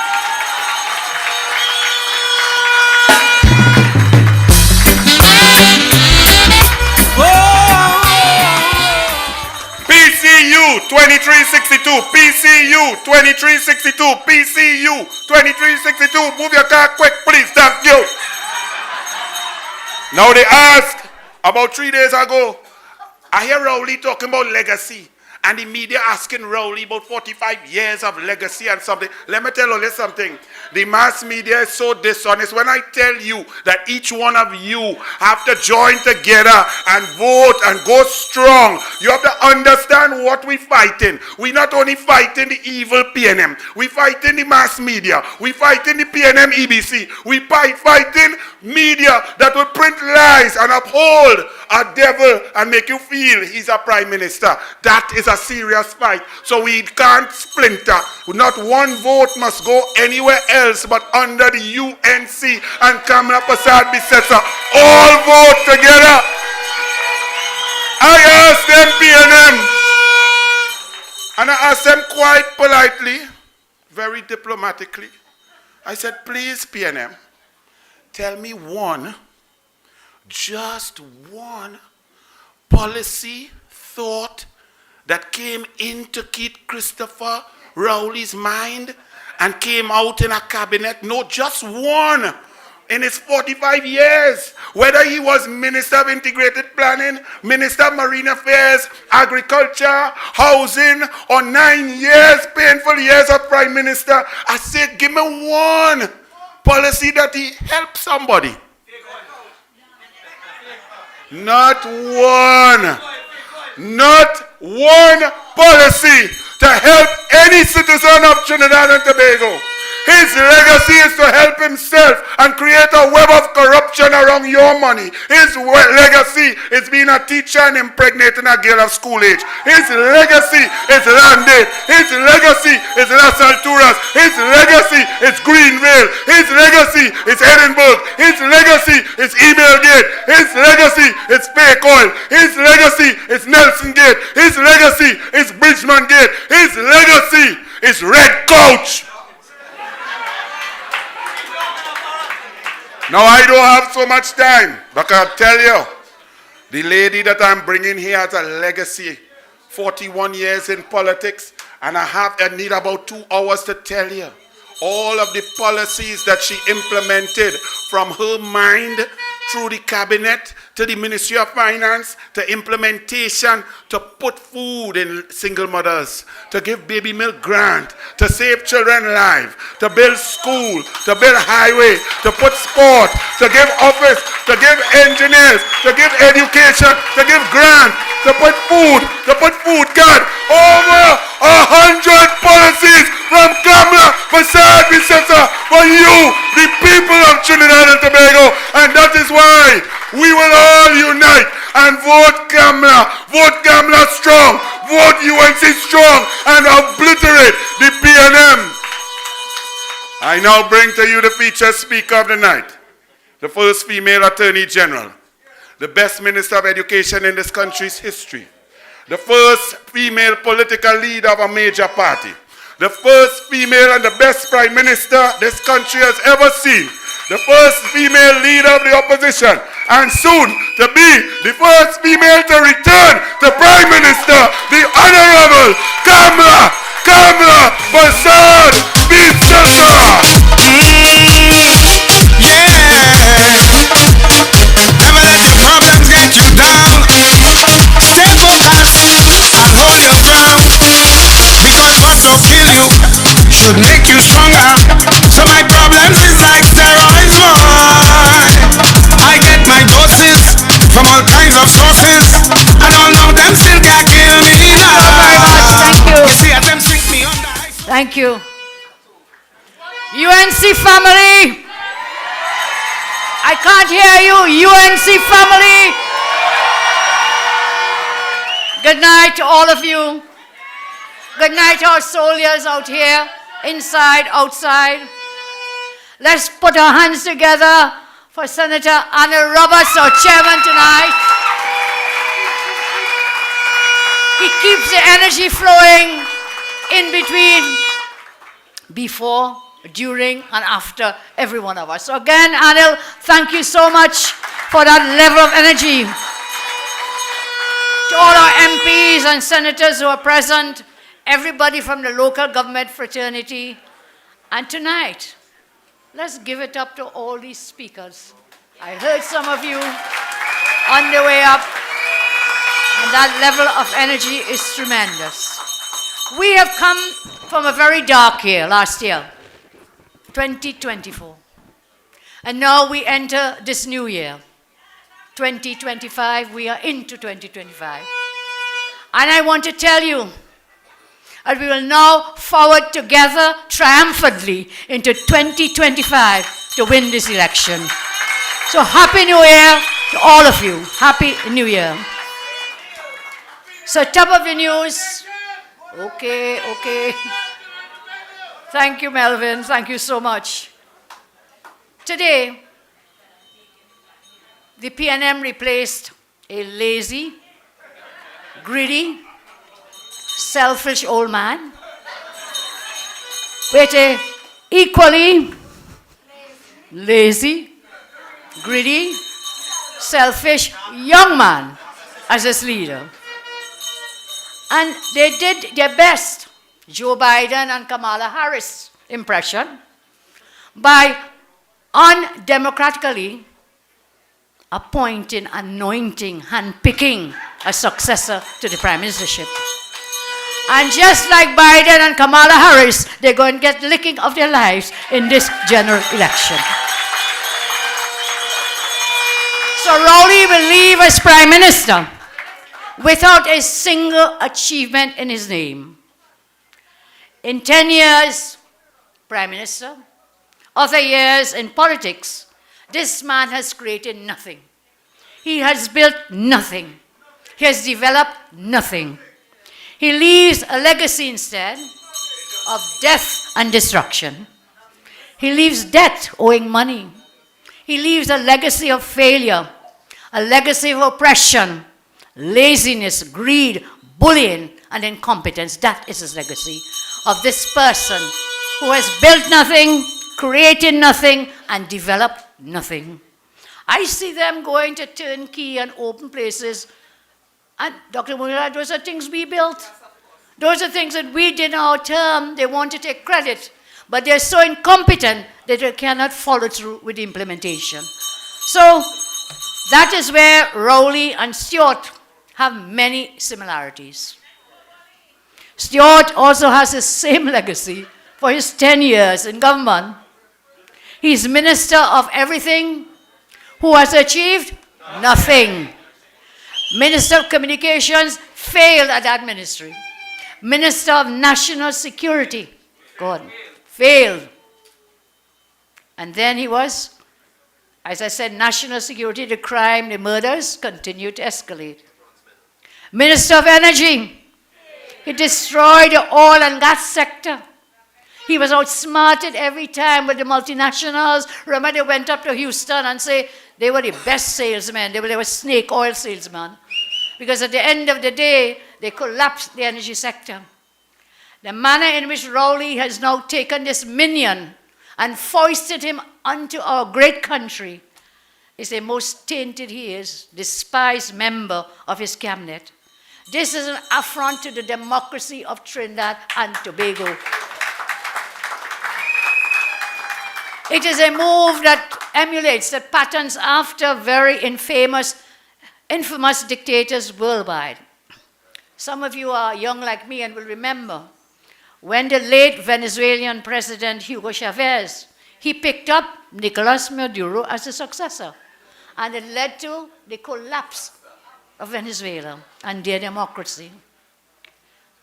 It was long evident, it came as no surprise, that Stuart Young, a vulgar politician, idiot, who was Rowley's emailgate lawyer just a decade ago, and was given a safe PNM seat in 2015, that is Rowley's preferred replacement.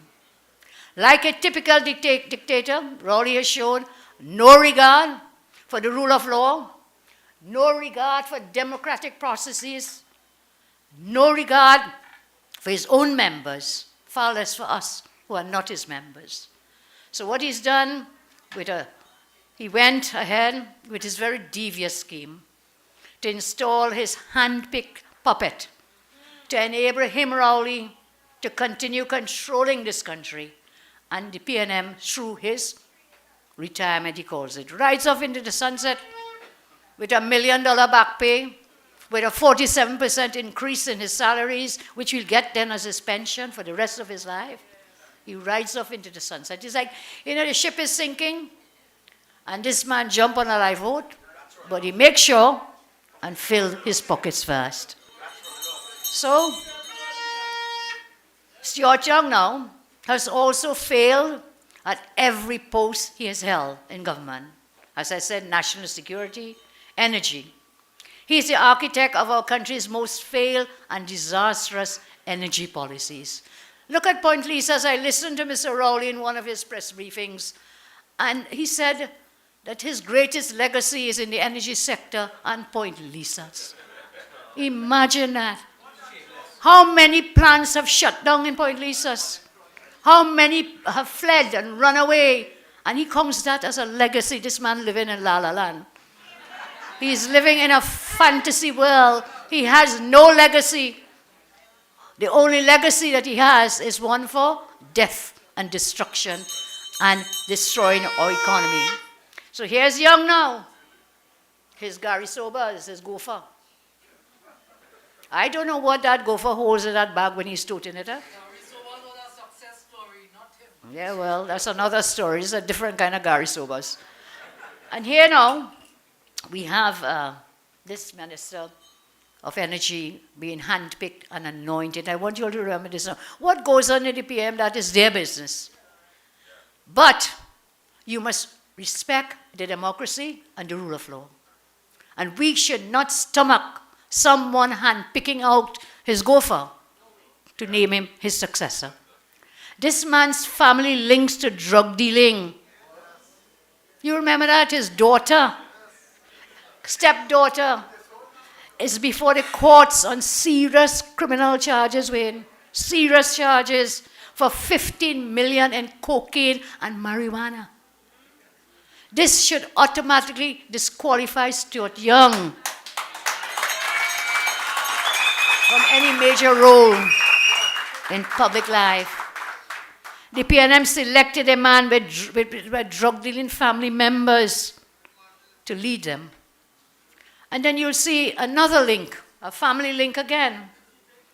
Linked the Rowley governments, these schemes, with family ties again. The fact that Young's brother, his company, remember that? NCB Global Finance was given state funds. You know how much? $4 billion taxpayer dollars. You all remember that? We must remember these things. So when you want to come here and pose you're going to be the Prime Minister, what is the benefit to your family now? Is he a financier? Is his brother a financier? Is any family member a financier of the PNM? And so it's $4 billion, taxpayer dollars, your dollars, not theirs, $4 billion. And that further, in my respectful view, marks this man, Stuart Young, as a very dangerous pick for public life, since taxpayers' dollars will not be safe under his watch. Let's move along. Young, who is also a member of the oppressive eater food elite of our country, has recused himself from the cabinet how many times? Recused himself from the cabinet how many times? Over 101 times. Do you understand why you recuse yourself from a meeting of the cabinet? Some of you do, and if you don't, let me explain, because it's very important. It means that you have a conflict of interest of the decision being taken in the cabinet. There's a so you step out, but here it's a revolving door. So he walks outside, the friends and family and the MPs sit down there, the 12 of them who vote for him today, they sit down inside that cabinet and say, yes, go ahead with that contract. Go ahead with whatever it is. Go ahead. He runs back inside, sits down in the cabinet, the door spins again, and Farris walks out. And then again, they sit together and they say, yes, agreed. This building approved, that contract approved. That is a revolving door. This whole cabinet is sucking this country dry, and we must make sure to vote them out. We have to vote them out. We have to vote them out. Young has demonstrated his disastrous failed tenure in government. that he has no empathy. You know what that word is, boy? To feel sorry for people. He has no empathy, he has no compassion. He has no consideration. He has no liking for the majority of citizens in this country. None, none. Throughout his whole life in Parliament, he has shown blatant contempt for the citizens of our country at every opportunity. And you know, this was especially underscored when the former PNM Attorney General, who is the current Speaker of the House, Bridget Anisette George, she had to reprimand Young for his unprecedented disrespect and abusive behavior in the Parliament last year. That is a man you want for your Prime Minister. The answer is no. We must vote them out. We must vote them out. We have voted them all. And this is the man that the Prime Minister now endorses. And the PNM MPs themselves assisted. 10 years of destruction and oppression. So let's get this right, let's get it right. Whilst we stand up here and outside and we talk about Rowley, remember Saddam said this, all have to go. Every single one of them. Because they sat in that cabinet for 10 years and allowed the oppression. They allowed the destruction of our nation, of our little children, of our women. And Stuart Young, I am a woman. And I'm asking all women here, if you love yourselves, do not support Stuart Young because he hates women. That is why he made that statement in the Parliament when his own speaker had to reprimand him. I was most surprised, but let's give her a big up. Bridget. That she had the guts and the belly to stand up and reprimand him openly in the Parliament. I don't know what they will do with her after that, but time will tell. So here's a person now being endorsed. This is the same Prime Minister who cancelled the PNM's internal elections. You remember last year when people wanted to choke me and kill me to call internal party elections? You all remember that? You all remember that? I am the only party now who has held internal elections democratically. Only party. But nobody saying nothing. The man just cancelled the thing. To do what? To handpick and anoint. To handpick and anoint. When he could do that in blatant open air in front of the whole country, what next can he do or has done? So he shut down the PNN convention. He now wants to undermine our democracy by passing the will of the people. I say the people of TNT deserve better. They deserve a leader accountable to them, not to financiers or political cronies. The people must choose the next Prime Minister of Trinidad and Tobago in a free and fair election. The next Prime Minister must not be chosen behind closed doors in the shadows of a private retreat. Must not be chosen.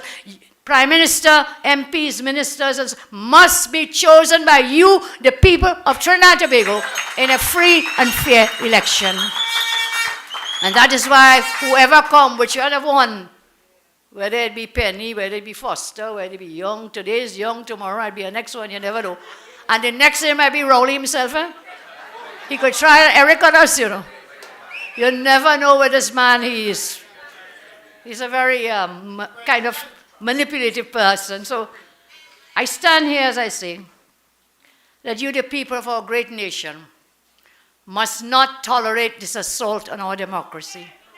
So he might sit in the seat for a few days, but that bell will ring. That bell will ring. And you must not allow Stuart Young to sit in that seat as an anointed Prime Minister. It must not happen. What we must do, what we have to do, we have to vote them out.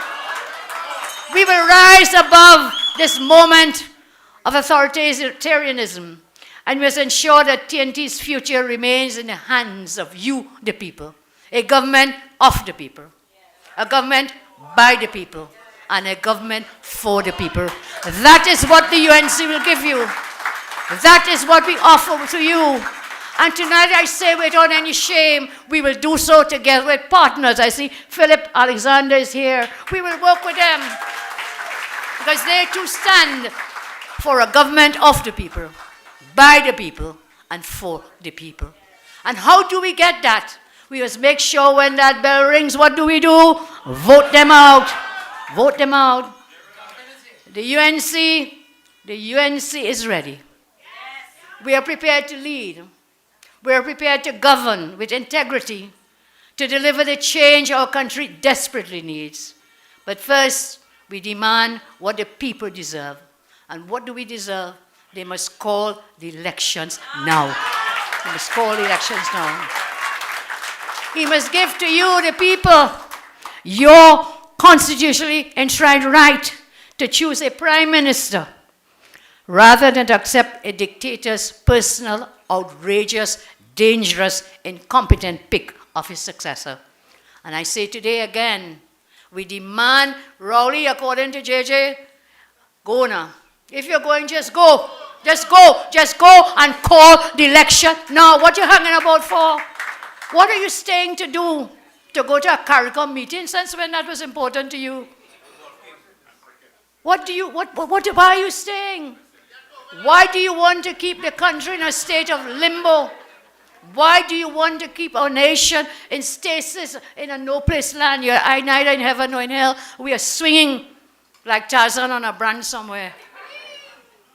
Call the election now. Call the election now. And before you even call that election, I call upon you again to write to the regional and international observers, to send observers to observe this next general election. When I raised this matter, he came to the Parliament, Rowley, and he said, I have the letter draft already, you know. I'm going to send to CARICOM, you remember? I have it ready to sign. Did you sign it yet? Have you sent it to CARICOM? If yes, show it to us. And if you're going to CARICOM, carry the letter in your pocket and give it to the CARICOM people. For the observers, we must demand every single day. As we demand call the elections, we have to demand also bring in the observers for this election.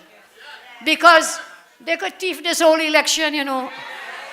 They could thief it, and you all better be vigilant.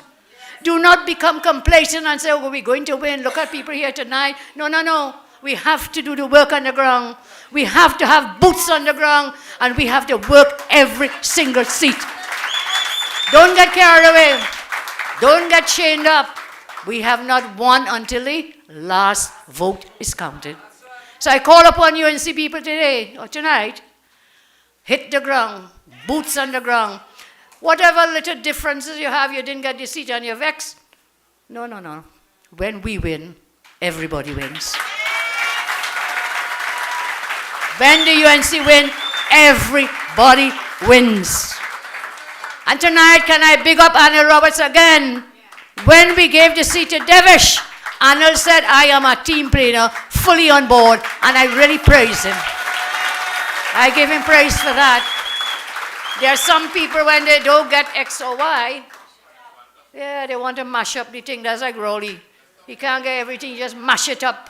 Let us not be like that. I say it again, when the UNC wins, everybody wins in this country.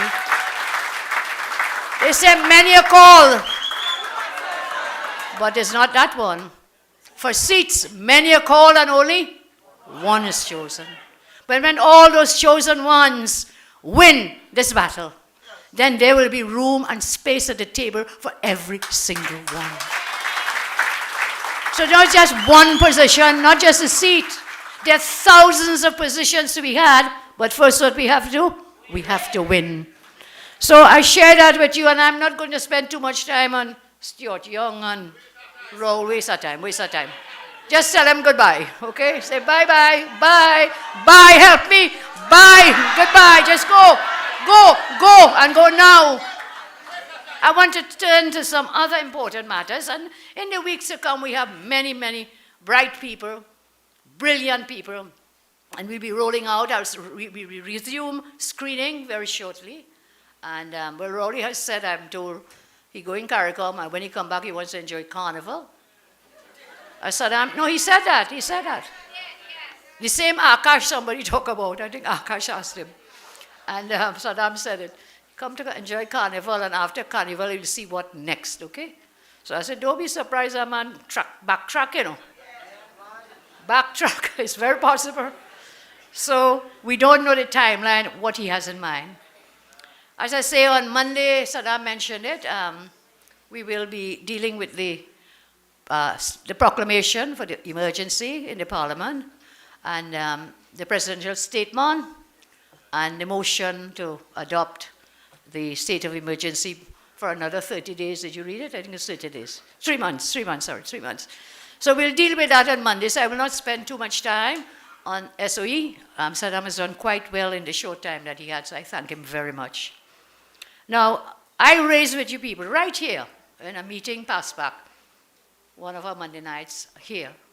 And I talked to you all about what was happening with something called the pension bill. You remember that?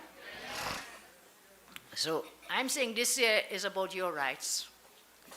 It is not right, I'm saying, that a government has been in place 10 years and people have benefited nothing. Nothing. Nada, zilch, nothing, zero, nothing. Instead, they've taken from you. You have not benefited. It is not right for a government to be in place and about 624 people murdered last year alone. That is their legacy too. We have about 5,000 people murdered under Rowley's government and this PNM government. It is not right for PNM MPs to give themselves and Rowley a salary, pension, increase, and back pay, and you give everybody else 4%. It could never be right for this wicked government to take away pensions from the elderly if they manage to just happen to save $25,000. That's what they said. You will not get your old age pension if you happen to have more than if you have $25,000. But this set of PNM MPs, so not Rory alone, I'm making the point again, they sat at that table and approved that bill. So many of them sitting around that table, that bill went to that cabinet on more than one occasion. So they don't read. When I raise it, oh, no, it's a mistake. Guess what? If some public servant write it in, you ever hear that? You ever hear a lie? That is lie. That could never happen unless they felt that we would not pick it up. And I remind you again how it happened. We were in the last sitting last year. It was not even on the order paper. They put it in and slip it in at the last minute, just before we went off on the recess for Christmas. What do you think? We don't read, we read everything. Serge telling you that too, we read. And from the time I left that Parliament chamber, we walked into my conference, I told Nicholas Morris, I said, pull that, I want to see what that bill is. He didn't give us, it's up on the system, the rotunda, on the soft copy. Pull it up and let me see what this thing is about. Something is not right here. No, I am such a kind person. My first instinct was that this bill was that they were going to raise pensions because is election year coming. So I said, wait, boy. So sit down there worrying what's going to happen, but glad if they raise it. Only to find out what they're doing, they're taking away people's pension. As I said, we fought into this new year. We must go there triumphantly. Will you help us, pensioners? You have to come out to preserve and protect your pension. You have to come out and preserve it. Together, we must march together to remove this wicked government. I say again, it could never be right for them to want to do that.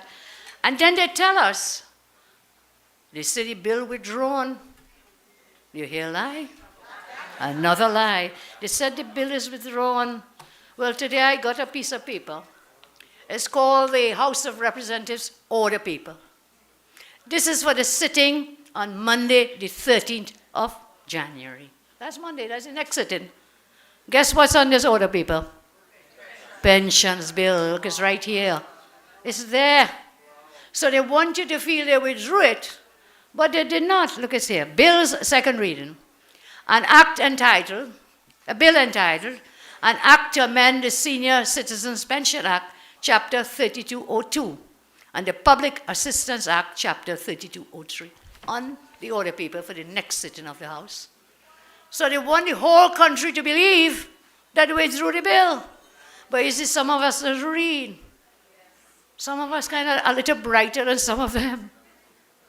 Because there is a process to withdraw a bill. You don't just stand up in a press conference and say, bill withdrawn. Where you living? Where you think this is? You have to go through the process. And there is a standing order, it's known as Standing Order 77. And that is so clear. So clear. Well, Amma wasn't in Parliament too long, so I could probably forgive him. And then he has lied too, so I'm Mr. Limo himself. Limo himself. This is what Standing Order 77 says. The member in charge of a bill may, by leave of the House, withdraw the bill at any stage. With what? Leave of the House. So you can't stand up in a platform and stand up in a and say, bill withdraw. No, no, no, no. Go and read your standing orders. You didn't read the bill in the first place. Well, at least find out how to withdraw the bill, how to do it properly. And that is why it's still on the order paper. I call upon them, Monday in Parliament, stand up and officially withdraw the bill in the Parliament. When you come on Monday, withdraw it. So if you have to follow the standing orders, which is the procedures for us in the House, in the Parliament, you must come on the floor of the Parliament, on the floor of the House, and then seek the leave of the House. And they have the majority, of course, the simple majority. Well, I'm not even sure, because after this 12-9 and 11-9, I don't know how they vote today. I'm being told it was 12-9. Some say it's 11-9. Well, if it's 9/11, you know what happened on 9/11? The World Trade Center collapsed, and the mighty PLM shall also collapse. So they have the majority in the Parliament, and of course we will support it. So they must come and seek leave of the House to withdraw the bill. I again say, Monday come, we will give you the votes as well. If your people didn't come out 11 and 9 and so on, we will support it and make sure this bill is officially withdrawn. So, they have no shame. And again, I say every single pensioner. And if you are not a pensioner, you have a relative. You have a family, as they say, who is a pensioner. Let us all join together. Because should they steal this election and go back into office, I've warned you already, they will bring it back, They will bring this back just as they'll raise your water rate and raise this rate and raise that rate. And I want to tell you something I'm reading just yesterday or day before, where they are publishing certain promises they made in the last budget of things that they will do. What is it called? Finance bill things, or promises that they made. So the fiscal measures. So they published it yesterday, 2 days ago, about exemptions on sporting equipment. Well, I have a nice point to ask now. Sporting equipment. That's the one I saw a few days ago. What will be exempt from the taxes, the duties? And guess what? Golfing. Well, if that's not so bad, you know which one really shocked me? No, why are you only talking about electric vehicles? I'm talking about taxes on sporting goods. I'll come to electric maybe tomorrow. So we have golfing. Yachting went the last rounds. Yachting too. We had did it before. Yes. Exemptions on yachting issues. The next one is something called fencing. Anybody here do fencing? Do you even know what is fencing? No, not Corrali fence. Not Corrali. Fencing.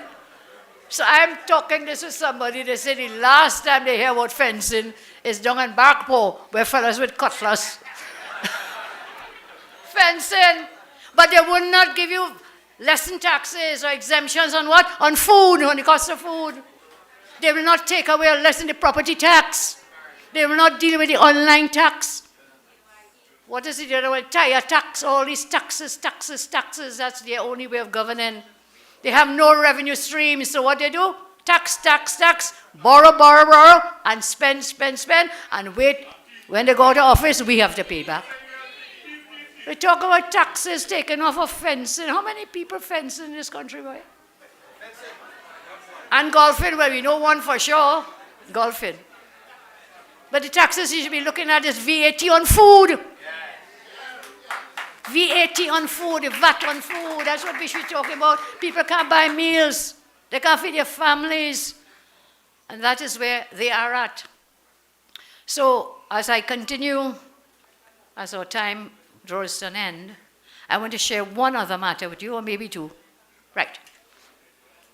The 2024 regulations that I'm referred to, the Emergency Powers Regulations, the SOE regulations, in the main are a copy and paste from the 2011 SOE regs that we did. In the main, largely.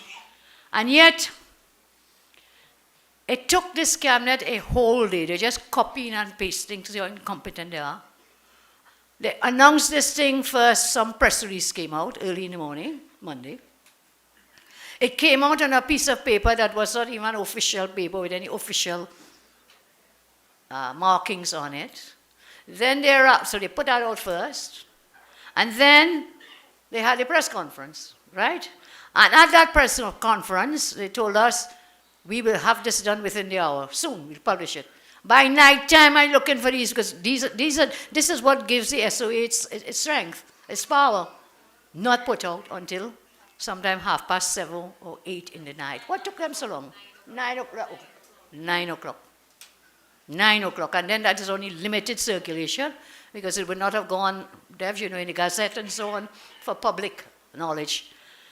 And it took them a whole day to just copy and paste this thing. And when they did that, they even got it wrong. So they put out regulations. They already amended the regulations.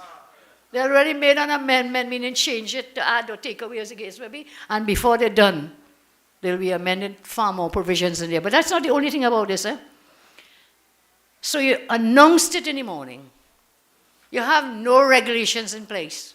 So therefore, any actions taken under that SOE would be what? Illegal, null and void, because you have no empowering regulations for you to take action. But that's not the worst part of it.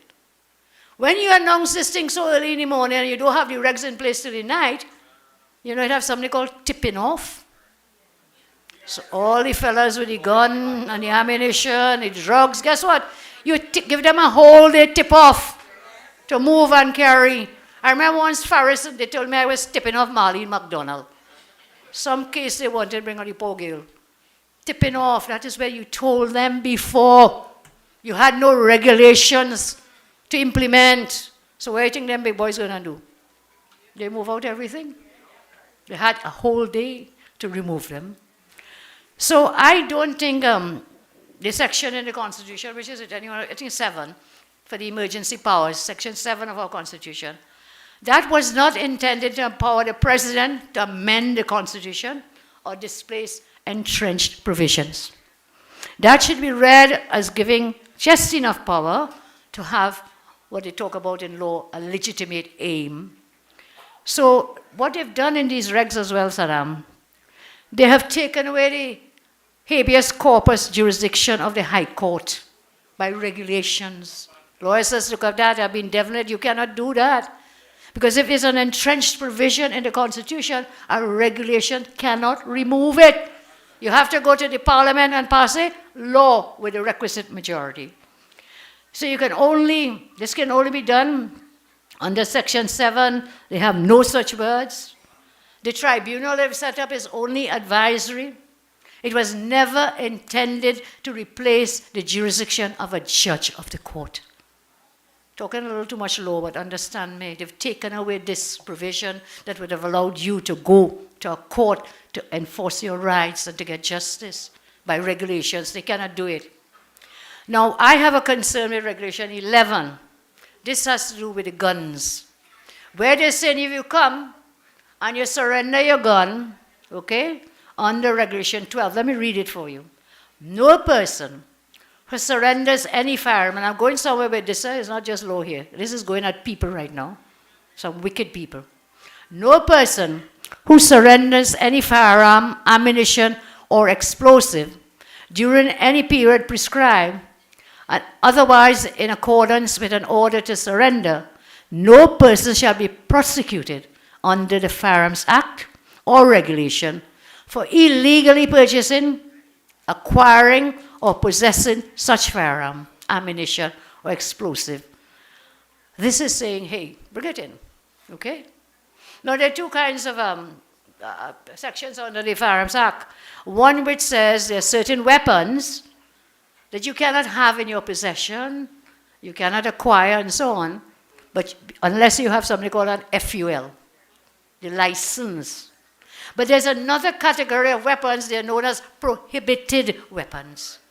So no FUL, no commissioner could sign a permit for nobody as a civilian to have.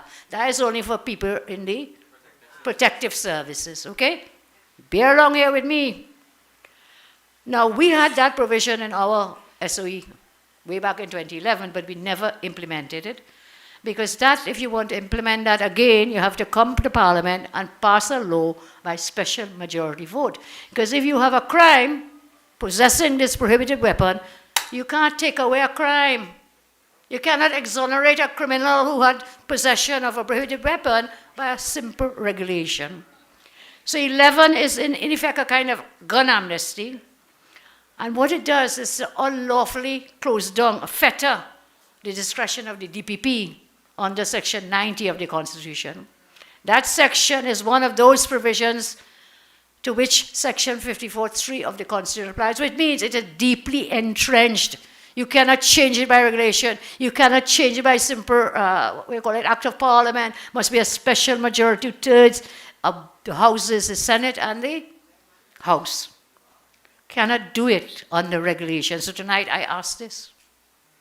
Why did you include Regulation 11 to give what I'm calling a gun amnesty, which is to say, if you bring in the gun, the prohibited gun, it's all right, fellas, bye, nice, well done, good boy. Why did you put it there? Is there any senior government official under investigation for possessing a prohibited weapon? It might be a young person, or old person, I don't know. I really don't know. I'm asking, is there any investigation, government official, under investigation for possessing a prohibited weapon under the Firearms Act? And is this Regulation 11 is to ease them up and say, good boy, well done, bring it home, drop it on the desk. Who from the TTPS approved a permit to purchase this rifle? Whom? Who is the dealer who imported this automatic firearm and sold it to a senior official? So is this proposed Regulation 11 aimed at helping senior officials, senior TTPS officials, gun dealers to evade prosecution for possession of this prohibited automatic firearm? My lawyers and I are looking at writing to the DPP formally about this provision because I suspect it is intended to protect some very high up office holders. So we will not let that go. We shall pursue it. And then I move now for the person who applied for a permit, high government official again, not the young one, maybe a not so young one, high government official, applies for a permit for a gun. Now, when a prime minister gets up every morning to go golfing, fly all over the world, this is a man, prime minister, during his term of office, has stayed out of Trinidad for over 407 days. You all remember that? Out of the country. More than a year has been out. So gallivanting. He could spend time liming in Tobago. Clearly, he's a man who doesn't care about his duties. He has been happy like Pappy. He's been looking after his financiers, family, and friends, while gangs with illegal firearms are murdering court prosecutors. Every day the Prime Minister and the National Security Minister keeps telling you that guns and ammunition are the problem. They keep harping that there are too many guns. He went so far that he said he banned the purchase of guns from the US. So this man, like, he really hates guns, okay? Banned it. He wanted to join our country with other countries to sue the gun manufacturers in the US. You all remember that? To sue them. So you would swear this man wants nothing to do with gun. Under this PNM, businessmen cannot get a legal gun to protect their businesses, to protect their families. Prison officers, police officers cannot get a legal gun to protect themselves off duty. Judicial officers and staff cannot get a gun to protect themselves. I was told only yesterday morning that in addition to the prosecutors not wanting to go to work because of the fear, that I'm now being told that certain judicial officers are under threat from criminal elements. We have to give them legal guns to protect themselves. Judicial officers cannot get guns to protect themselves. Prosecutors, as I said, as like people, DPP's office and so on. Farmers can't get a firearm to protect themselves and their crops. The commissioner of police put firearms license on hold for almost 1 year and a half. Legal, huh? We're all legal. Rowley and the commissioner, they've been auditing everyone since 2021. To get an FUL, you had to go and sue the commissioner of police. You have to sue the commissioner, and others are doing it. They're doing it. Let me remind you, last year, the Express exposed the government's blatant corruption when it was revealed that Rowley and Stuart Young, when Young was security minister, had sent messages to former police commissioner Gary Griffith about granting a FUL license and a blasting license. Yeah, for the friend, the good friend, the Tobago man, Alan Warner. I think Dr. Monilal showed us all the messages. And there it is corruption and abuse and misuse of office. The message was sent in the morning to get the thing for Alan Warner, and by evening, sent off to the Prime Minister's special branch to deliver it. Same day. Same day. Someone else tonight talk about justice and fairness. I think it's Davis. About justice and fairness, where things are happening for your friends and your family. And so the average law-abiding citizens are denied the right to access legal firearms. I repeat tonight that the UNC commits that we will bring stand-your-ground laws and we'll bring laws for the right to bear arms so you can protect your wife, your children, your family. They attacked me when I said, if you see a bandit, a criminal, your wife or your child raping your wife or child, what you'll do? Reasonable force, I say, empty the clip. Empty the clip. Let us give them legal firearms. What you will do is say, hold up that fellow man, I have to check what is reasonable force. By that time, your wife, your daughter, your son is gone. So I recommit tonight, and I don't care who vexed, lost. I don't care. We must give our people the right to protect their families. So in July 2024, Rowley came to Parliament. He cited cases from a report by retired Assistant Commissioner of Police Arthur Barrington and retired Chief of Defence Staff Rear Admiral Hayden Pritchard. He cited this report in July 24. The report allegedly found some police officers were involved in the lucrative business side of the acquisition and training of civilians. The Prime Minister claimed this introduced risks, and I quote his words from a news report. He said, the manipulation of the process for personal gain as well as serious matters of conflict of interest arises. The manipulation of the process for personal gain. So when he hung down Gary Griffith for the gun for his, and the blasting things for his friend, wasn't that for personal gain?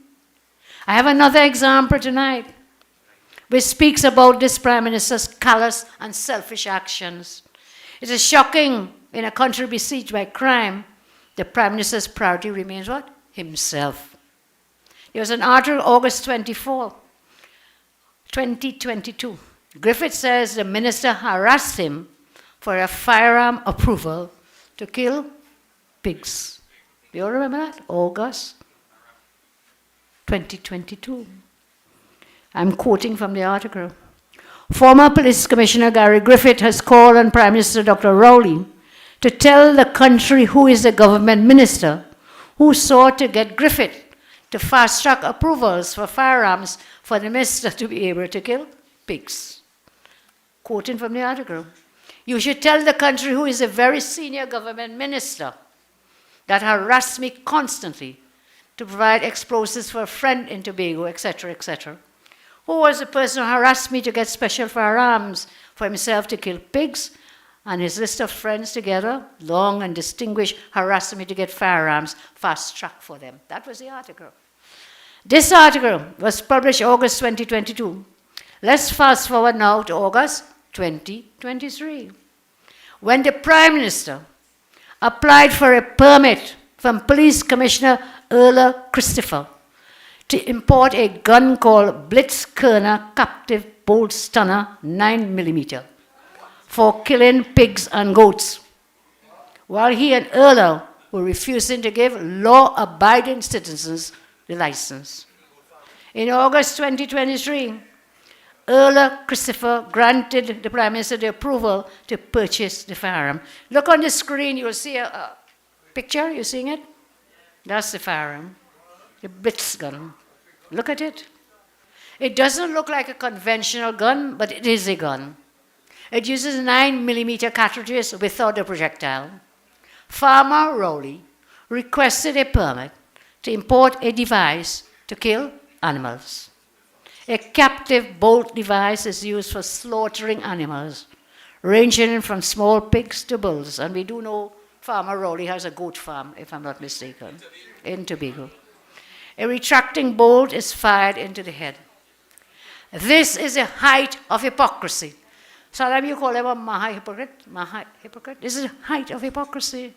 In one breath, the Prime Minister condemns manipulation for personal gain, prevents law-abiding people from getting license and firearms, but he has no problem manipulating the process for himself and his friends. His priority is clear: abusing and interfering with independent offices for personal gain. But it doesn't end there. He applied for the gun. He also applied for 500 rungs of cartridges.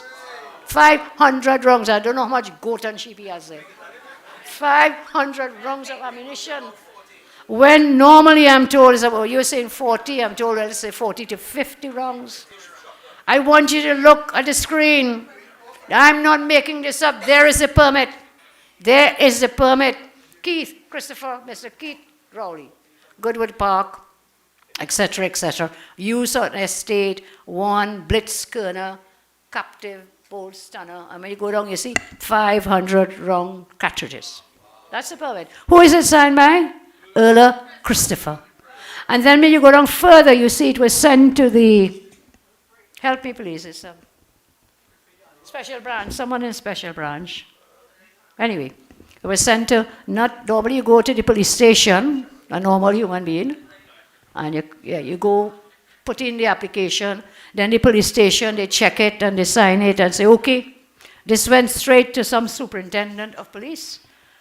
But what I also find interesting, I don't know what happened with this, we seem to have cut off the button, where it is the cabinet secretary. Her name is down there, acting cabinet secretary. We will see it on that permit. I don't know what cabinet has to do with that. Secretary to the cabinet. So there it is, Maha hypocrite according to Saddam. Don't want nobody else to get, but you get 500 rounds. Your friend Alan Warner get it, and who else knows? God alone knows whom else. But whatever happens in darkness always comes to light. And so bit by bit, when we get it, we'll expose them. Look at that permit. The Commissioner of Police, they sent it to the Senior Superintendent, Special Branch, and the Acting Secretary of the Cabinet, spending their time working on a permit for a gun to kill pig and goat. Well, every day is a never-ending horror story. People have been gunned down, homes invaded, throats slit, robberies and so on. Look, I have no issue if the Prime Minister wanted and got a special gun to kill animals. But it's not just a selfish act. It is very hypocritical. Rowley stands guilty of interfering with the entire police commissioner selection process. Stemming from that scandal, accusations of corruption with the FULs led to the formation of another committee filled with hand-picked individuals. So while people in TNT are being slaughtered, they can't get a legal firearm. The Prime Minister's priority is to look after his goats and his sheep. Last month, remember, criminals used a kitchen knife to kill a 68-year-old woman, Amina Mohammed. They invaded her peaceful home, robbing, murdering her. Hours before this atrocity, criminals invaded the home of Marval pensioner Bertram Greenaway and slit his throat. The murder of Special Prosecutor Randall Hector. Hours into the state of emergency sends a message that criminals are in charge. You remember when Shamfa could just stand up in the parlor and pointing up in our face, and what she say? Boasting, we are in charge. Madam, today the criminals are in charge in Trinidad and Tobago. You're not. The criminal element for too long. A UNC government will tackle this decay and stand firm against the criminals. I pledge to you tonight as a mother. I see your children as my own children. I want them to live in a safe nation filled with opportunities to grow and prosper. And this is why I say to you tonight, we must make sure when that bill is wrong, that we vote them out, every single one of them, every single one. So the enchambers have lost their way, but they will come back and lie and try to mamagai and fool you again. Lie, cry, and mamagai. Don't get chained up this time. Don't get chained up again at all, at all, at all. And tonight I say, let's get rid of Imbert.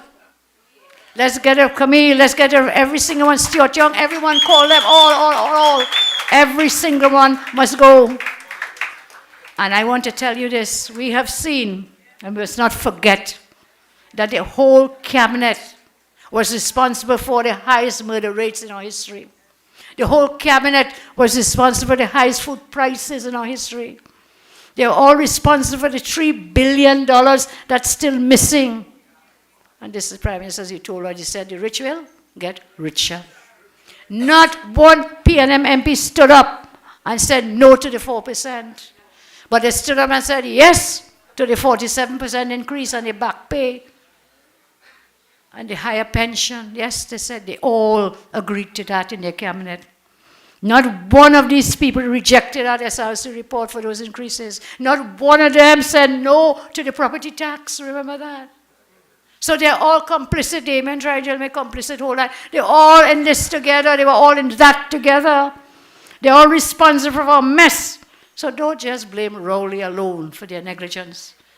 No matter how many plasters the PNM put on those sores, the scars are still there. The pain is still there.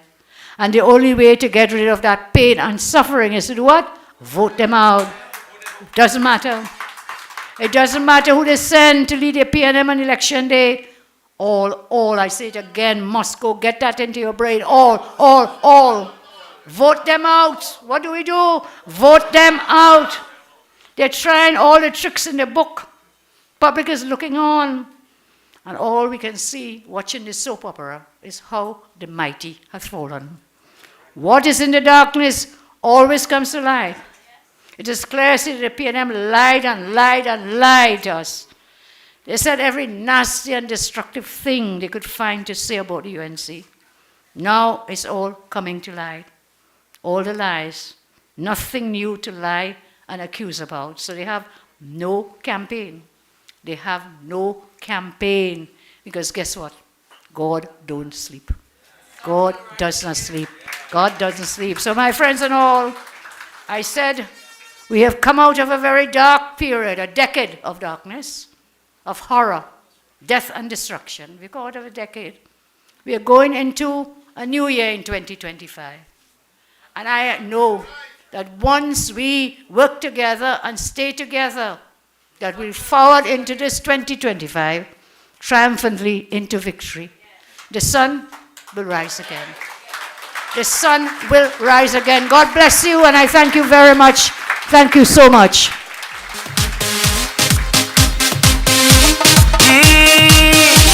Yeah. Never let your problems get you down. Stay focused.